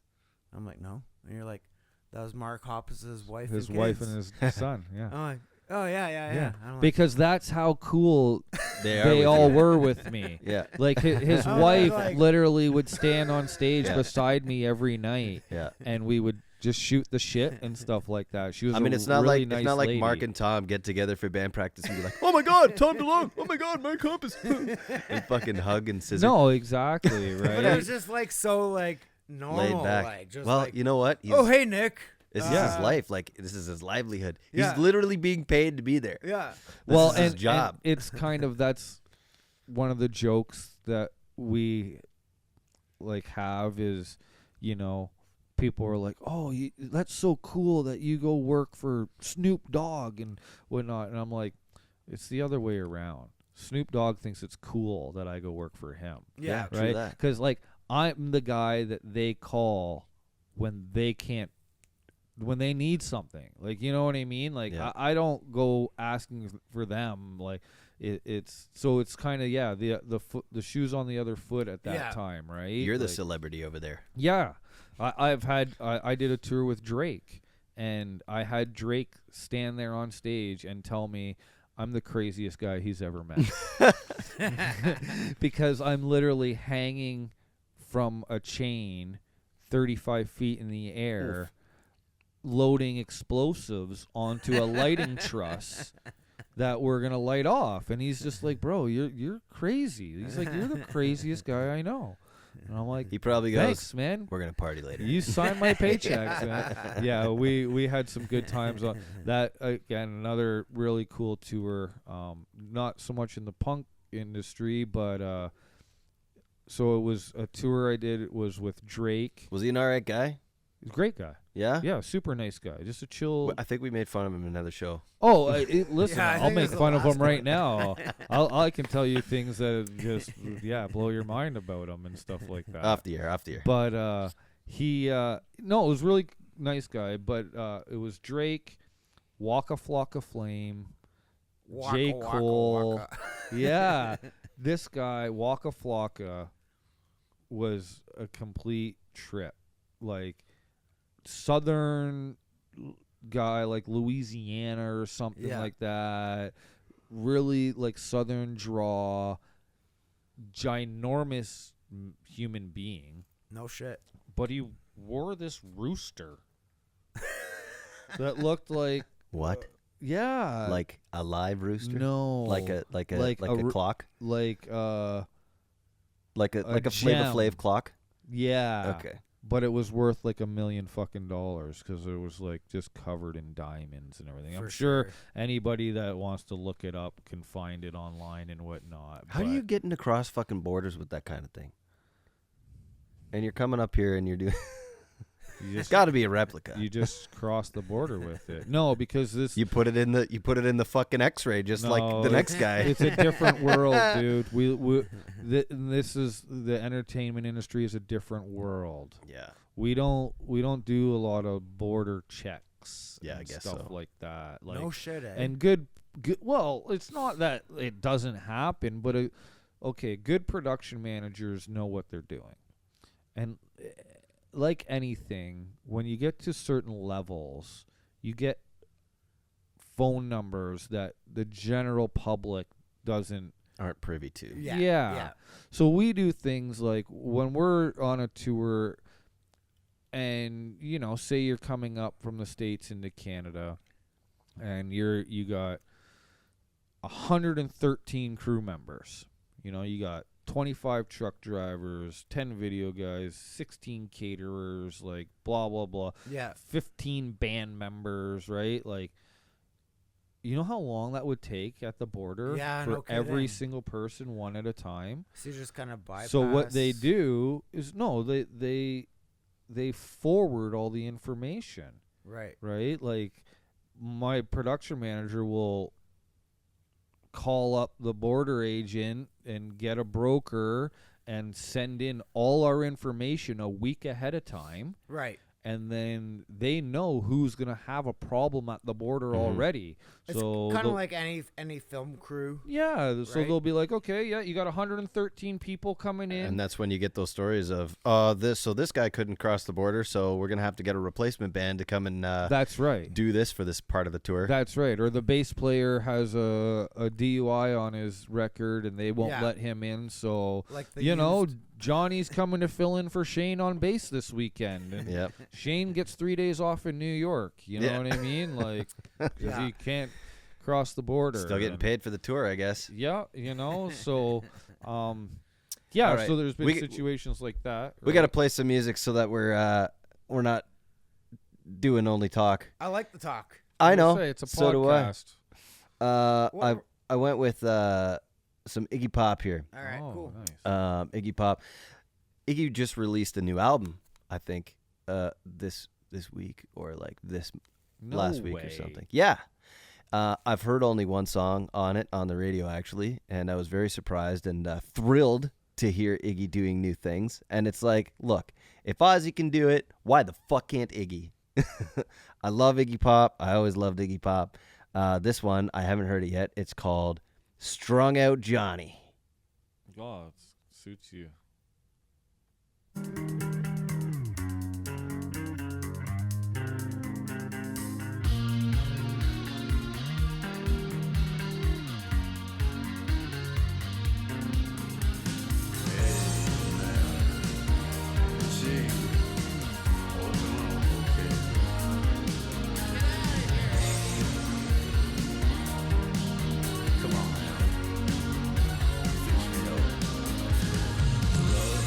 Comes compulsion.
That was Strung Out Johnny by our man Iggy Pop. God bless Iggy Pop. I'll tell you, if you haven't seen that, you need to go watch that video. What video? The one we just Oh, just the watched. yeah. Yeah, we're actually sitting in the basement just watching music videos and playing them from YouTube. So the full video is up that we watch while we chat in the background and talk about how fucking old Iggy Pop is and that he's 75. I was just mentioning, I was looking it up while we were queuing up the video. Josh Klinghoffer is a credited writer on that track, and he's most notably toured with, I saw him last year with Pearl Jam, opening up for Pearl Jam. I actually believe he was playing with Pearl Jam as well as one of the guitar players. But he also replaced John Frusciante during the missing Frusciante years, during the drug years in the Red Hot Chili Peppers. So, yeah, have you ever done any pyro with Iggy Pop? No, can't say. You ever I've seen him done that. live? Yes. Yeah, Seen eh? him live. Yep. What were the circumstances? It was an award show. Oh, yeah. Yeah, I mean, he was performing at one of them. So you tend to see a lot of artists at the award shows. Yeah. And when you've done so many of them, they kind of just blend from one to another. But you generally at an award show, our company gets hired by the production, not by the artist at that point. So the production is who tells us who to do effects for and not. And they get to dictate it all, or it's requested by the artist, because the whole night's being paid for by the Grammys, per Right. se. So the Grammys is like, yeah, okay, well, we have a budget of this for special effects, Mhm. and this artist gets this much percentage, and this artist gets that much percentage, and so you end up working with a lot of different artists in a short period of time, where generally I'll go out and tour with one artist for a couple months. So I might tour with 2 to 3 artists a year, but then I'll go into an award show and work with 7 different artists on that one show. Yeah. Or go to iHeartRadio Music Festival. Right? 2 nights of concert, 6 hours a night, back-to-back bands all night. I might work with 15 bands in the course of 2 nights. So Right. a general workday is probably close to 16 plus hours for a guy like you. Yeah. Easily. Yeah. Tell me, we've got some Alkaline Trio Yeah. queued up. Mr. Radio? Skiba, Yep. Matt Skiba. Yeah, tell us a story about Matt. And so you were touring with Blink for 7 years. Were they all Skiba years? No, the first year I toured with them was with Tom. Okay. Which was cool, but didn't get to associate with him very much because, it was my first tour with them, so you're kind of new to the camp. It wasn't that long of a tour, so yeah, it just the time framing and the circumstances didn't really get to know him too well. Was focused more on Travis at that time, being the first Right. tour back with Pyrotechnics. Wow, yeah. Was really focused on making sure he was happy.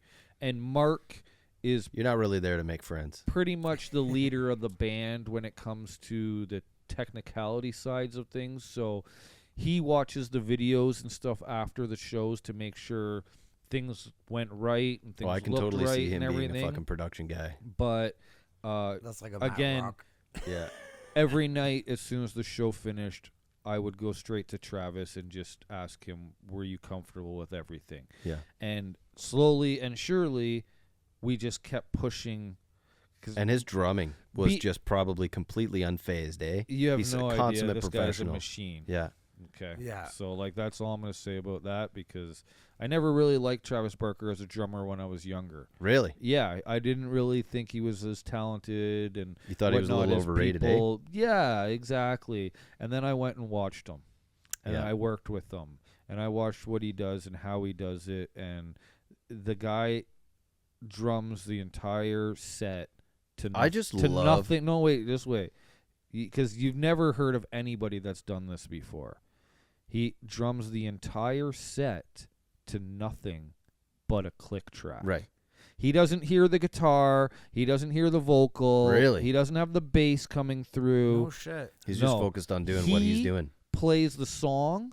They play to him, Right. Wow. not the other way around. Yep. Wow. Yeah. It's one of the only bands that are like that. But I've seen a couple. I've Yep. seen TikTok. I don't even have TikTok, so somehow I see them though, like Instagram and Facebook, yeah, whatever. Yeah.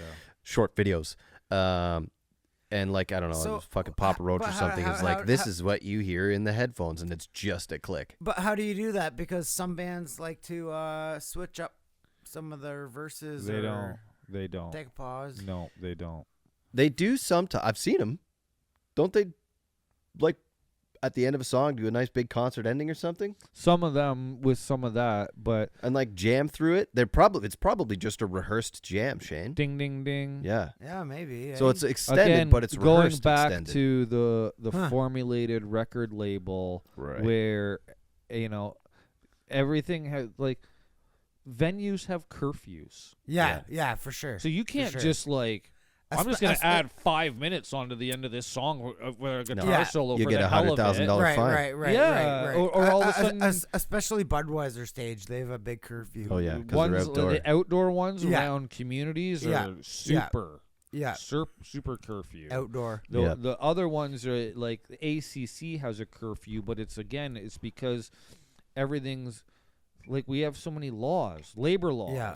So if you're gonna work 8 hours and so then the show goes to 11 and then cleanup and everything like Takes that. So hours. You gotta yeah, start so if the tearing show down. goes past, now all of a sudden you're paying people into overtime and everything. And where's that money coming from? Right, Guess what? It's coming from the right. fucking band. Right. Because they're the reason why we're here late. Right. They And- decided to play longer. And I think a lot of people don't realize the overtime hours that workers. Well, that's it. Have to work. Yeah. All Right? those Yeah. people working The ticket prices are finite. You paid for them months ago. People Yeah, are thinking, "Oh, the show was exactly. Overages over are by overages. 11. Yeah. Yeah. That was early." Yeah, But and they don't we think of need all this the- many people to clean up the garbage. We need this many people Yeah. to restock the beer fridges. We need this many people. And all of a sudden, those people are standing around for 45 minutes because they showed up at 11 o'clock expecting to start working. But, Mr. So-and-so didn't want to get off the stage yet. Yep. And I remember when Guns N' Roses, prime I- example. Axl Rose coming on 2 hours late. You think, like, Fucking why do you think asshole. he's broke? yeah, Because they had to pay fines out the wazoo. when like I've been at 94.9 The Rock for almost 19 years now, and I remember I had to work I Mother Earth at the music hall, but it used Yeah. to be the Big Sexy. Yep. I had to help them load in, set up all the lighting and everything like that. It was a early morning, like 9-10 o'clock To in a the morning. long day of working. And then I still had to do my regular job. Had to do the show, had to promote The Rock there, being there, handing out stickers and T-shirts and shit like that. Watched the whole show. But I still had to help tear down all the lighting and all the gear. Yep. And it was like 3 o'clock in the morning. But like I worked a 16-hour day. Yeah, Easily. brutal. Easily. You know? And then still And you had didn't to even get a nap, did you? still had to get up and go back to work the next morning. Yeah. At what age were you? Late 20s. Yeah, so before kids. Yeah. Long before Yeah. kids. Yeah. You don't need a fucking dad power nap. You know what? One of the first live broadcasts I did, it was I forget. Anyway, doesn't matter what event it was. But it was I went to the Used on Halloween, and I didn't get home till 3 o'clock in the morning. But it was Yep. a morning show broadcast. Oof. I had to be at for 4 o'clock in the morning, so I just pulled an all-nighter. Yep. I have pictures of me, and I was like, my eyes are red. glazed That's why you over. look 50 now. So Yeah. tell us a Skiba story, and we'll play some. Yeah, let's play some Okay, Skiba. so you know what? When Matt Skiba first joined the band, obviously he was just a new member.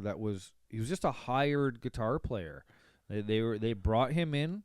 They said, "Hey, this is what you're gonna play, and here's a paycheck for playing it." So he essentially was a crew member, just like I am, and you know, acted like one. I rode on the backline bus because there's only so many.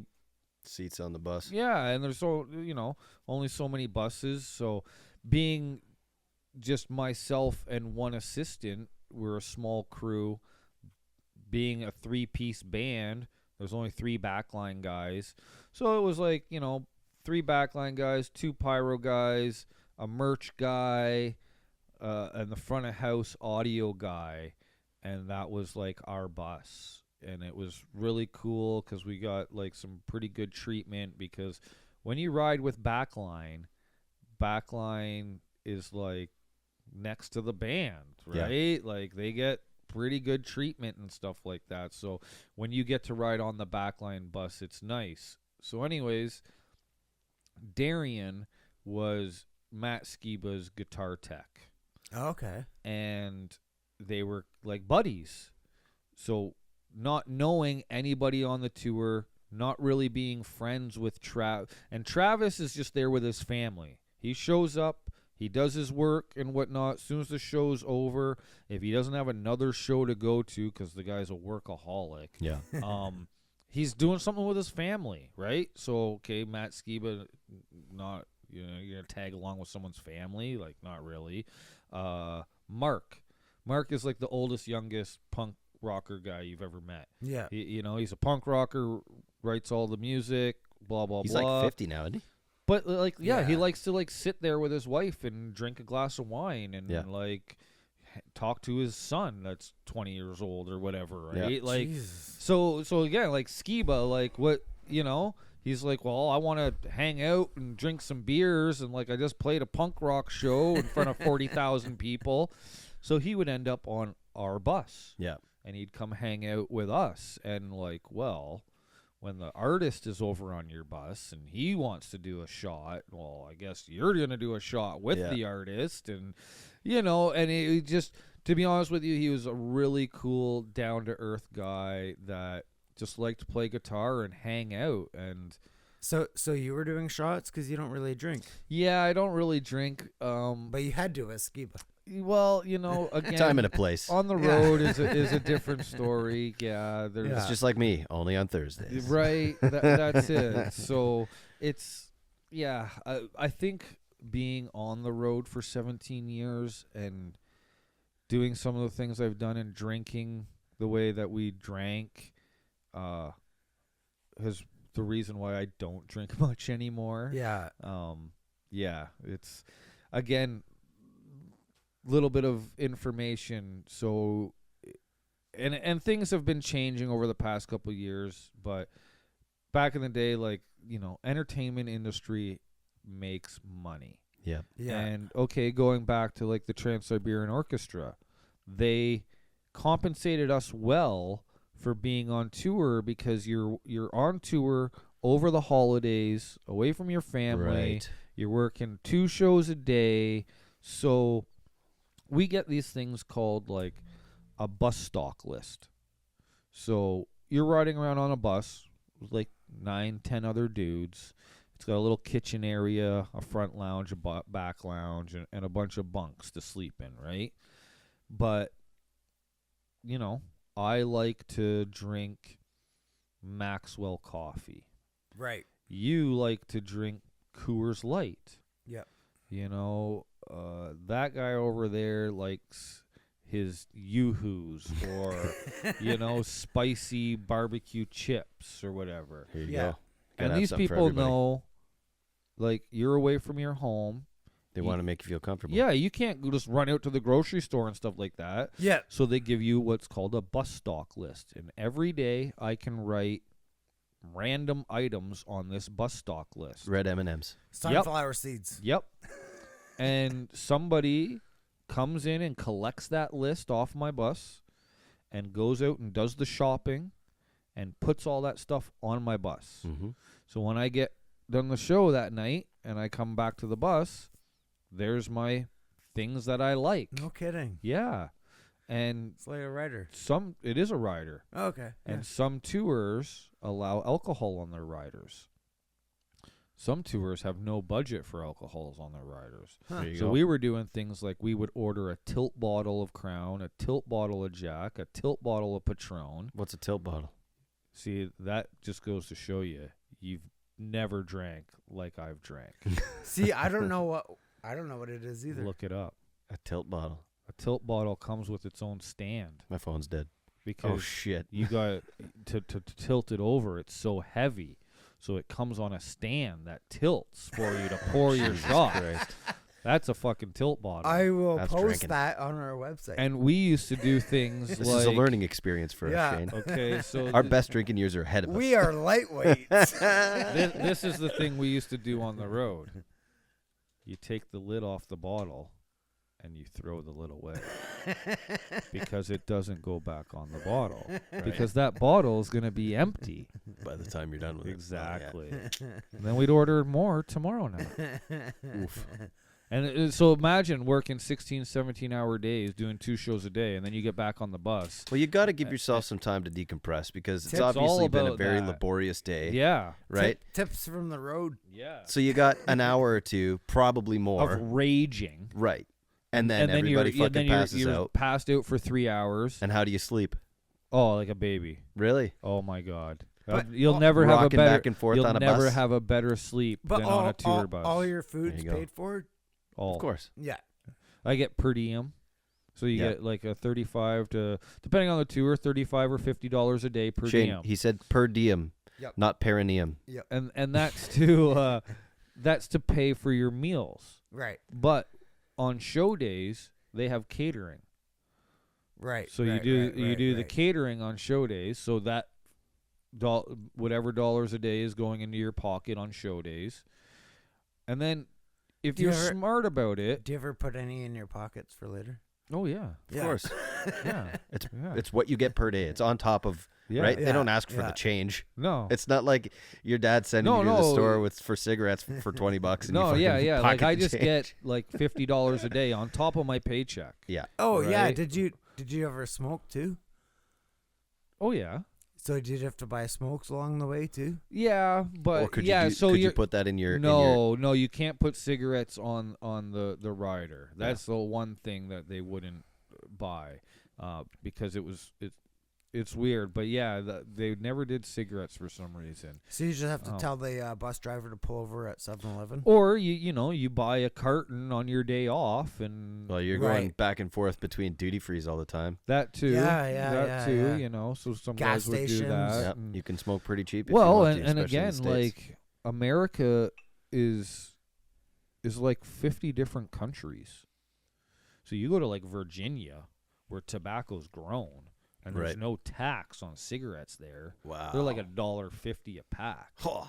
So like we'd Almost be makes on you a want to start smoking tour, again. and guys would be like, "Oh, we're going through Virginia," and they'd go in and they'd buy Yeah. like 100 fucking cartons of cigarettes. You know what I mean? And that would be their cigarettes for the year. They'd ship them all home and stuff like that, right? Jesus. So, so yeah, it was stuff like that. So the per diem, we would, what I did with my per diem is I would save all my per diem on my show days and everything like that. Yeah. And then say like, okay, we have a day off in Chicago and there's like a really nice steakhouse that you want to Yeah. go. So what? So it's going to cost you $200 to go have dinner tonight. yeah. A little bit more than one per diem. But it's just, it's just a couple days of your per diem. You're not even dipping into your paycheck. Right. Or this is what the smart guys do. So you get your per diem every day, right? But you also get your bus stock list. So on my bus stock list, I'm going to put things like, Cold hard cash. well, I wish. But no, you do things like oven roasted chicken. Yeah. You do canned soups, stuff like that. And then Wow. on your day off, what you do is you unload it off the bus and you bring it to your hotel with you. and then you eat that stuff on your days off, so you're saving your per diem on those days too. Yeah. So if you're getting, $50 a day per diem times 7 days a week, that's an extra $350 on top of your paycheck. Wow. So 10 weeks, that's $3,500 that you're bringing home untaxed on top of your Was it paycheck. actual cash? Yeah, back Yeah. in the day, it was Right. it was actual cash. Not just something that they transferred you or tacked No, on. Yeah, no, so you they- could actually exclude that from your income. Yeah. That's awesome. And then with the Trans-Siberian Orchestra, for every matinee show that we did, they You give got us 2 per diems. No, they gave us $300. 2 per diems. Are you fucking kidding me? This guy. You want me to get out of bed for $50 and work an extra show? Yeah, no, that's pretty brutal. I'm where sure. you're gonna sell an extra 20,000. This is okay. So, a little interesting bit of information. The Trans-Siberian Orchestra is one of the leading profiting tours every year. Oh, I'm They're sure. in the top 5, and this Yeah. is how they do Oh, it. I wanted to take my dad last year, but I couldn't find tickets actually. Yeah. So this is how they do it. They have 2 tours happening at the same time. So there's 2 bands. They're both called the Trans-Siberian Orchestra. Correct. Mm, Because again, the kidding. Trans-Siberian Orchestra is not a band. right. You're not going to go see Shane McCauley of the Trans-Siberian Orchestra. Right. It doesn't work that way. Really? No, because this It could year be the anybody. guitar player could be Shane. Right. Next year it could be Joel. The Wow. year after that it could be Randy. I guess that's like any Yeah. It's 40. an act. It's, Well, Right. it's like it's like a play. who's Taylor Swift's guitar player? Who fucking knows? Who cares? Yeah. You're not there to see them. You're Yeah. there to see Taylor Swift, Right. right? But you would so think it's the that same like thing with the the Trans-Siberian. TSO No, would you're have, not like- there to see the guitar player. You're there to see the show, Yeah. right? But I guess you're right. yeah, it's like Phantom of the Opera. Exactly. You don't give a fuck who the actor Who the is fuck- playing the yeah, Phantom. yeah. You're there to see the show, right? Yeah. So- Some of those Broadway ones, Some of To them. a Like- certain extent, but like- you know what like I'm saying. Joseph and the Amazing So, Technicolor anyways, Dreamcoat where I was- was going with that was with the Trans-Siberian Orchestra. When they do they got 2 tours happening at the same time. So it's an East Coast tour and a West Coast tour. So one band's playing in New York, the other one's playing in Seattle. Wow. Okay. Also, they have 2 shows each that day. Right? Crazy. So that's 4 shows happening in one day Yeah. with the same organization. And how long is the show? Now, 2.5 hours. 2.5 hours. Now what they do is, okay, say you're going to go on tour and you're going to play the ACC tonight and then the Bell in Montreal tomorrow and then wherever the next Yeah. day. So that's 3 shows, 3 days. Wow. You're going to need a load in and a Mhm. load out Mhm. every day. Yep. So you're going to need stage hands for that. Then you're going to need to truck, and then you're going to, there's a bunch of other fees there. But now, if you add a second show in the same building, that second show is 100% profit because you're not paying for the load in or the load out for that one. You're not paying for the stage hands for that one. You know what I mean? Yeah. So they've just literally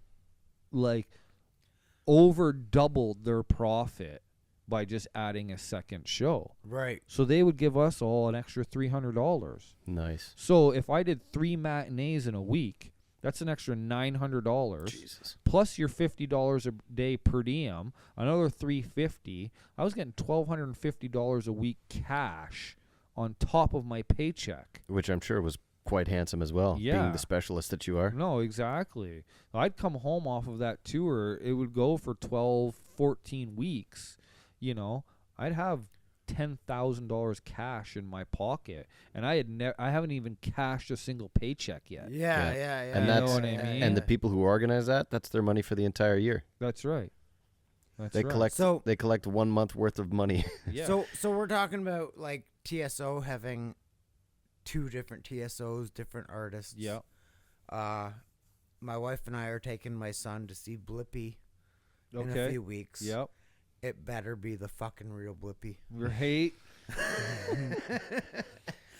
Because Yeah. if it's not, my son's gonna be fucking pissed. Right. Is he gonna know? He will know. Yeah. Will you? I will too.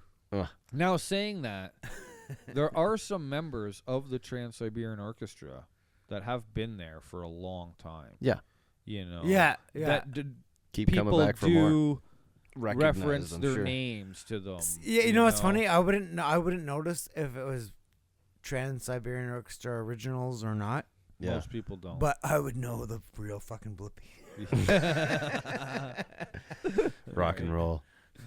No, for sure. What do you guys want to head into? We've got Radio by Alkaline right, Trio queued up from our. Oh yeah, because that was all started off with a Skiba story. A Skiba story. To hear some Skiba. And this is I heard this on my playlist earlier today, and I love this tune. So did you guys go scuba diving or anything?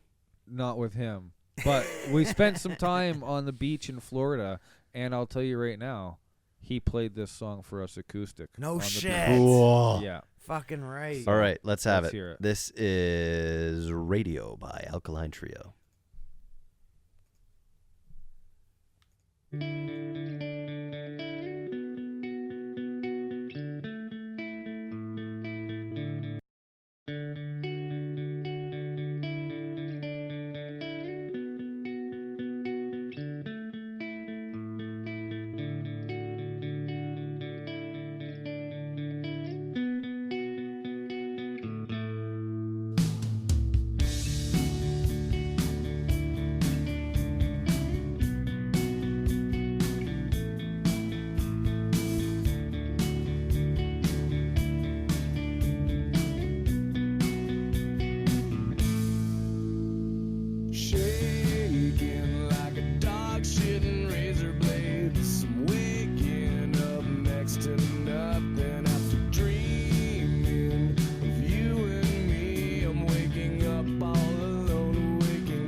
Love that resolve. Love Matt Skiba and his voice and his band, Alkaline Trio. Love him in Blink too. Honestly, I don't know what involvement he had with writing the California album, but fucking bangers front to back, man. Love that album. Yeah, I honestly, I don't believe he had very much input in writing the album, but I will tell you, he definitely did add an element to the band that wasn't like it was out of place, or No, he fit in great. They even to the point where you didn't even notice much of a transition between Tom and Skiba. Right. Obviously, learning some of the songs at the beginning, there was a bit of a transition, but Sure. once he got them down, like, yeah, you didn't really even notice a difference, to be honest with you. So you were saying he was playing that song acoustically? So yeah, we got Skiba to do a little show for us on a beach in Florida, and the way this all came about was we were scheduled to do the Fire Festival that was on that Right. island that ended up being a complete scam. which and- you can watch on Netflix. Yeah, so you can watch the whole thing on Netflix, and it explains to you how they just blatantly ripped a bunch of people off. I didn't and watch that one yet. I think Sold it's- them, I think it's- sold them a dream, but didn't fulfill the dream. So Fire FYRE. RE, Yeah. yeah, and I know there was some, like, I want to say Ja Rule or something like Yeah. that was a part of Yeah. it, and there was some other people that were a part of it. But so we were supposed to go down there to play one of the nights, and we had been made all these promises also. Like, we were actually very excited to go. There was guys that had bought tickets for their family members That's crazy. to fly because- down there, because we were supposed to be there for 3 days. They had supposedly got us, like, all our own houses on the coast. Not each, but, like, I was going to bunk up with 3 other guys, and, you know, it was like 4 people per house. And Yeah, I had yeah, plans yeah. to go scuba diving That's- and all sorts of stuff while we were down there. That's and- crazy because I watched it and I had no idea you were a part of it. Right? So we... Well, if it's a fire festival. yeah. Yeah. So we had literally, like, finished up our last show, and we were driving to the airport in Florida, and, like, to load onto a plane Yeah. to fly to the Bahamas to do Right. this show. And last minute, like, during the day, we kept seeing these things on Instagram, and, like, you hear the buzz going around about, like, oh, some things are going wrong, and there's Yeah. people stranded there, and we're like, what is, like, it's got to be bullshit and everything. Well, more and more information started coming out, and next thing you know, You ain't playing no we're more. we're on the way to the airport, and all of a sudden the buses turn off the highway, and we're sitting in a Walmart parking lot. No shit. And we're going, like, what's going on? And so then, like, everybody's getting out of the buses, and we're standing around in the parking lot, and, like, the production manager's there and everything. We're like, what's happening? And they're like, Show's canceled. yeah, we're not going. What do you mean we're not going? They're like, this is a complete debauchery. Like, everything's unorganized over there. People are stranded. Like, there's no food. Like, we're not going. So, did you So- get paid? I always get paid. Yeah, there you go. Right? Did the band get paid? I don't know. I'm sure they had to sue and do all that stuff. Right. But I'm paid. Are you part of a union? No, No. I am not part of a union.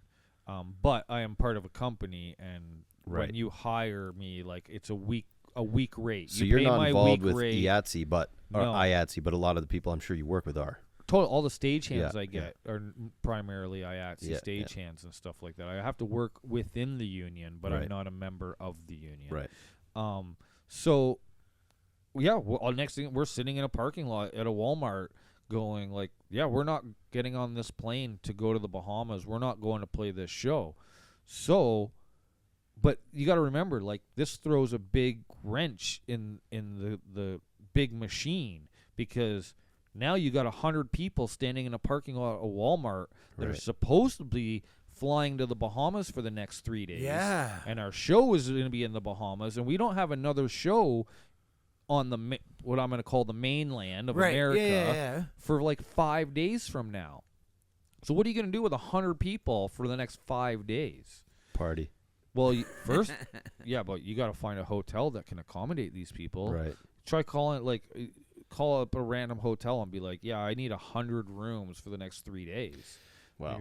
Usually, so we ended up finding this Abandoned house. timeshare beach resort Cool. that had all these villas, Cool. and they put us up there for the next 3 days. No shit. Yeah, and like we had our own kitchen and Nice. everything. Like I had my own villa, 2-story villa overlooking the beach. So you're just in relaxing. Florida. Yeah. There you go. So what do? We're community people. Yep. As soon as we get there, I notice there's a bunch of fucking community barbecues out by the beach. Oh, hell yeah. So I say, I'm gonna do a big cookout tonight, guys. Yep. Yeah. Everybody's Of course, invited. the fucking fire guy's going to do a cookout. Right. Well, and I also do a lot of cooking. I build my own barbecues and stuff like that. Right. Wicked. So I love it.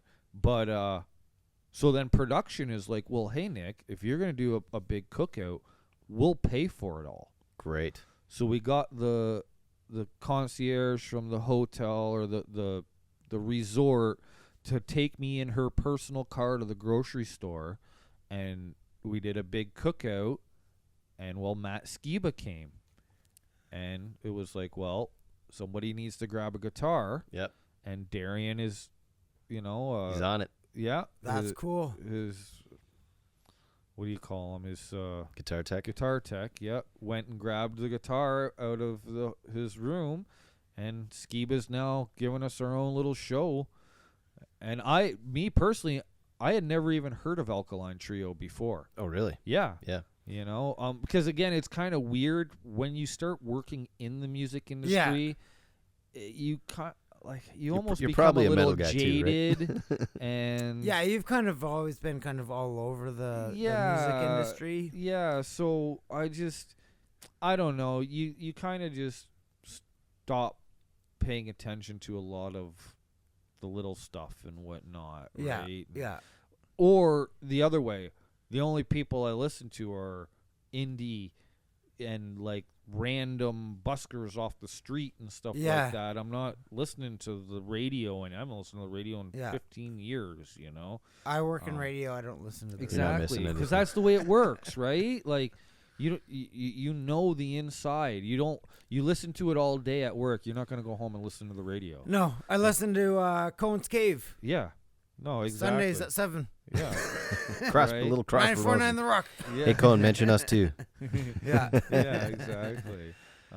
So no, that's just it. So I was like, hey, Skiba, can you like play some Alkaline Trio? Yeah. Let's hear it. And yeah, radio was I think the first song he played for us.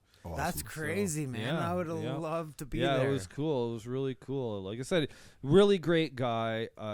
It's unfortunate. I wasn't. Because again, when you work in the industry, you try not to be a fanboy. Yeah. Yeah. And You know what what? I mean? But you like now, I regret not being more of a fanboy and getting pictures with these people. Like, you know what I mean? Like I hung out with Matt Skiba on my tour bus Yeah. for like every night for a complete tour. You know what, and there's though? not one You picture have the of me and him memories. together, right? And this is But- one thing I love about this podcast. Did you say you have kids? No. No. Well, this is us cataloging sort of our journey through music But and, leaving something behind for. No, totally, 100%. going back to what Nick was saying is like, I've worked in radio for 19 years. We've had many Guess and artists come Totally. through. And I'm sure you And- have pictures of every single fucking one of them because you're always out there. No, with I your phone. don't. no, Really? that's the thing because you don't. You It's- can't be that punt. We call them punters It's no Yeah. big You deal. can't be a It's punter. just like, hey, how you doing? because you're being paid to be there, Yeah. It's- right? So it's- you got to be professional, and they get enough of people running up on the street. Oh, can I get my picture? Like, I have pictures with, like Shane told from Silverstein, because yeah. he's actually a friend of mine. No, exactly. Like just guys like that, and Dashboard Confessional. Yeah. Just like it was, Chris. Just cool to see these Where guys. like, okay, But like, I'm not gonna go and like, like we had Meatloaf in one day. It's like, oh, yeah, cool. I got a picture of Meatloaf. Like, I don't give two very shits. first live show I ever did. Yeah? Oh yeah. Meatloaf. Yeah. In London. Yeah. Oh, well, I'm sure he's got a lot of pyrotechnics. But like, there's a lot of huge artists that come through, and I really don't care to. I know, and I agree, and I was the same way. But then now I'm like, man, I wish I would have done a little bit more. Like I met a guy on tour that he buys the guitar of the lead guitarist of every tour he does and has them sign it.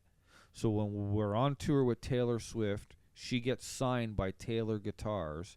He goes out and buys a Taylor guitar for like $400 or $500, and then has Taylor Swift sign it. Jeez. And then he brings it home and puts it in his closet. What do you think that fucking guitar is worth today?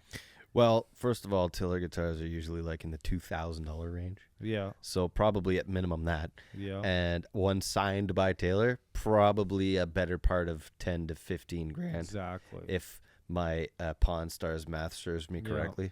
No, exactly. And then it's just like, or he was touring with Korn, so he bought like a couple cymbals and had, so-and-so drummer sign them, and just like stuff like that. And I never did any of that. I was like, I have videos of me and Mark Hoppus scuba diving in Puerto Rico together. That's pretty. That's sweet. pretty fucking Yeah, cool. because he's a master diver and I'm an advanced diver. So we'd be places, and I was kind of buddies with Mark's manager, Sully, and so Oh yeah. we'd be hanging out, and I'm in the office, and Sully's on the phone trying to book a dive trip, and I'm like, dive? Like, who's going diving? He's like, oh, Mark's a master diver.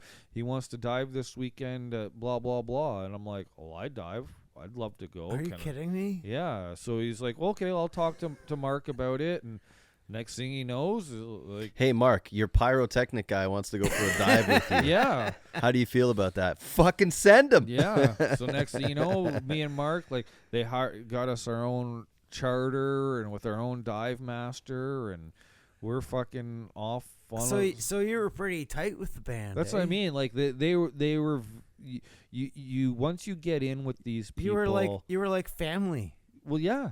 Like Yeah. me and Mark's wife hung out every night on stage. We Yeah. shoot the shit and hang out, and like I went to Mark's house for dinner and some events in England. Like when we're over in England doing a tour and stuff, it's like, oh, well, tomorrow we're having a bunch of people over at the house. Why don't you come up? And I got this private chef that's coming to cook for us, and blah, blah, blah. And yeah, you're fucking sitting in this guy's living room. In England. Yeah, hanging out, like, you know what I mean? Yeah. Shitting on his toilet, like, like, I've been really honored to sit back and listen to the stories through the close to 3.5 hours so far that we've been doing this show. And this is really cool content for us.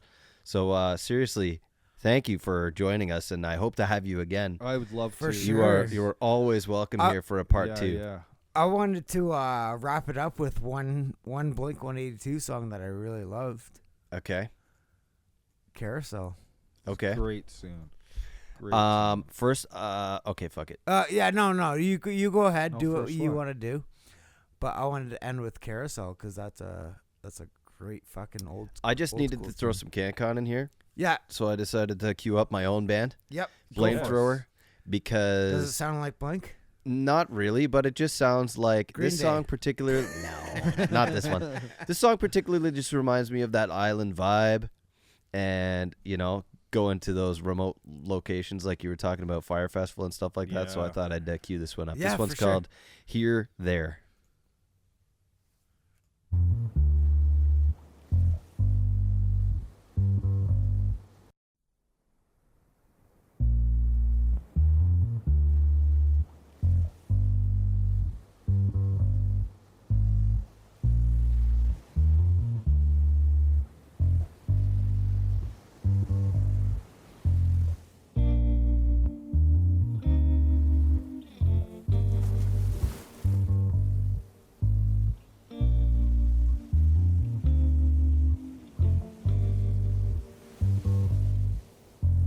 Well, I got all my berries and the shine is so bright, reflecting in the daytime and even in the moonlight. You may say I'm really proud, but yeah, you might be right, but I'm not stopping anytime soon if that is alright.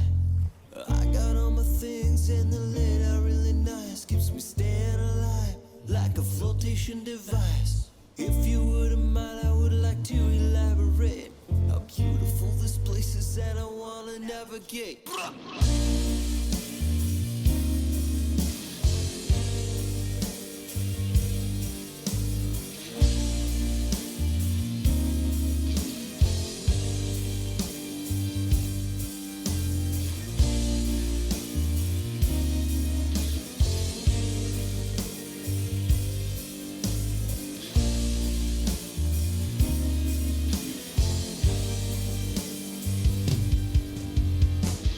These bright skies, they shine so blue, but nothing is as perfect or as beautiful as you, so I would like to rendezvous. Doesn't matter what the view is, the truth is it would be remiss of us not to fucking do this. We can stay at home or we can go far away. My proximity to you is something I can appreciate, whether we are halfway across the planet or the end of the driveway. It's our day, so let's display to the world that it is our buffet.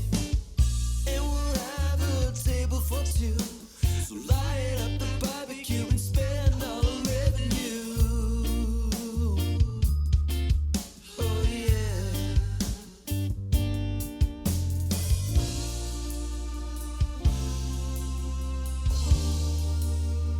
We can go anywhere.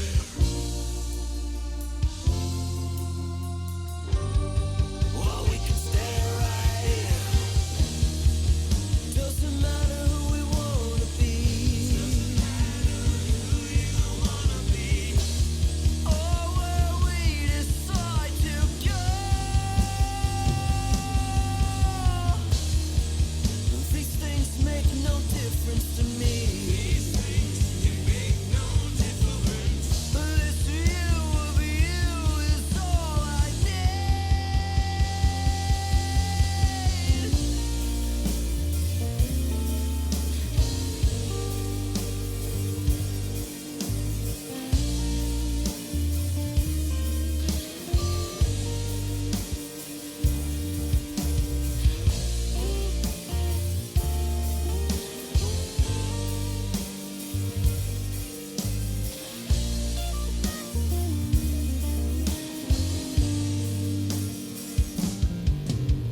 Sitting in the sunshine, we could say that we don't know, or we can go build down and glue and call it our little snow globe.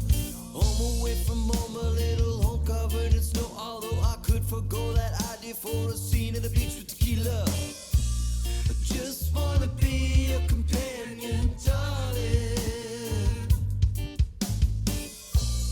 Just wanna hold your hand in the morning.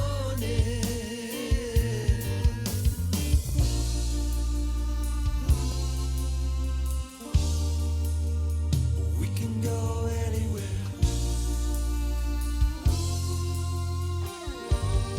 Or we can stay right here.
control on that gain.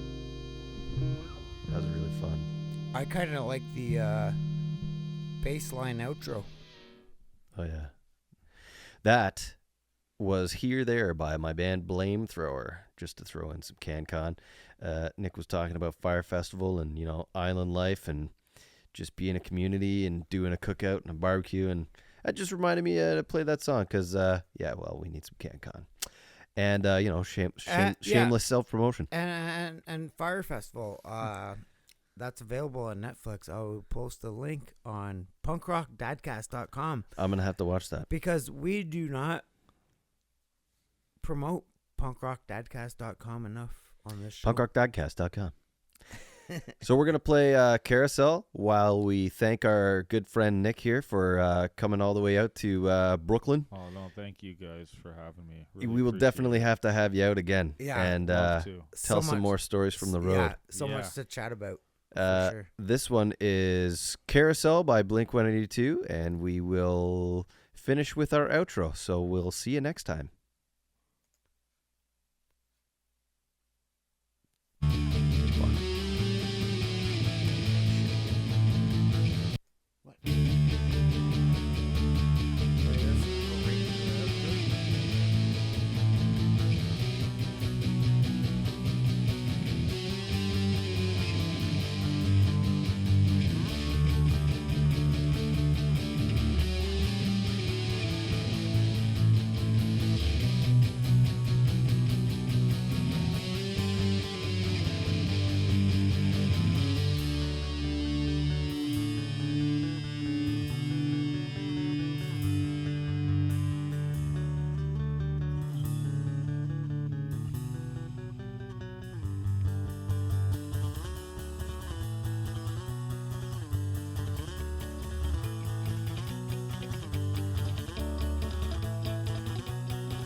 Thank you and good night.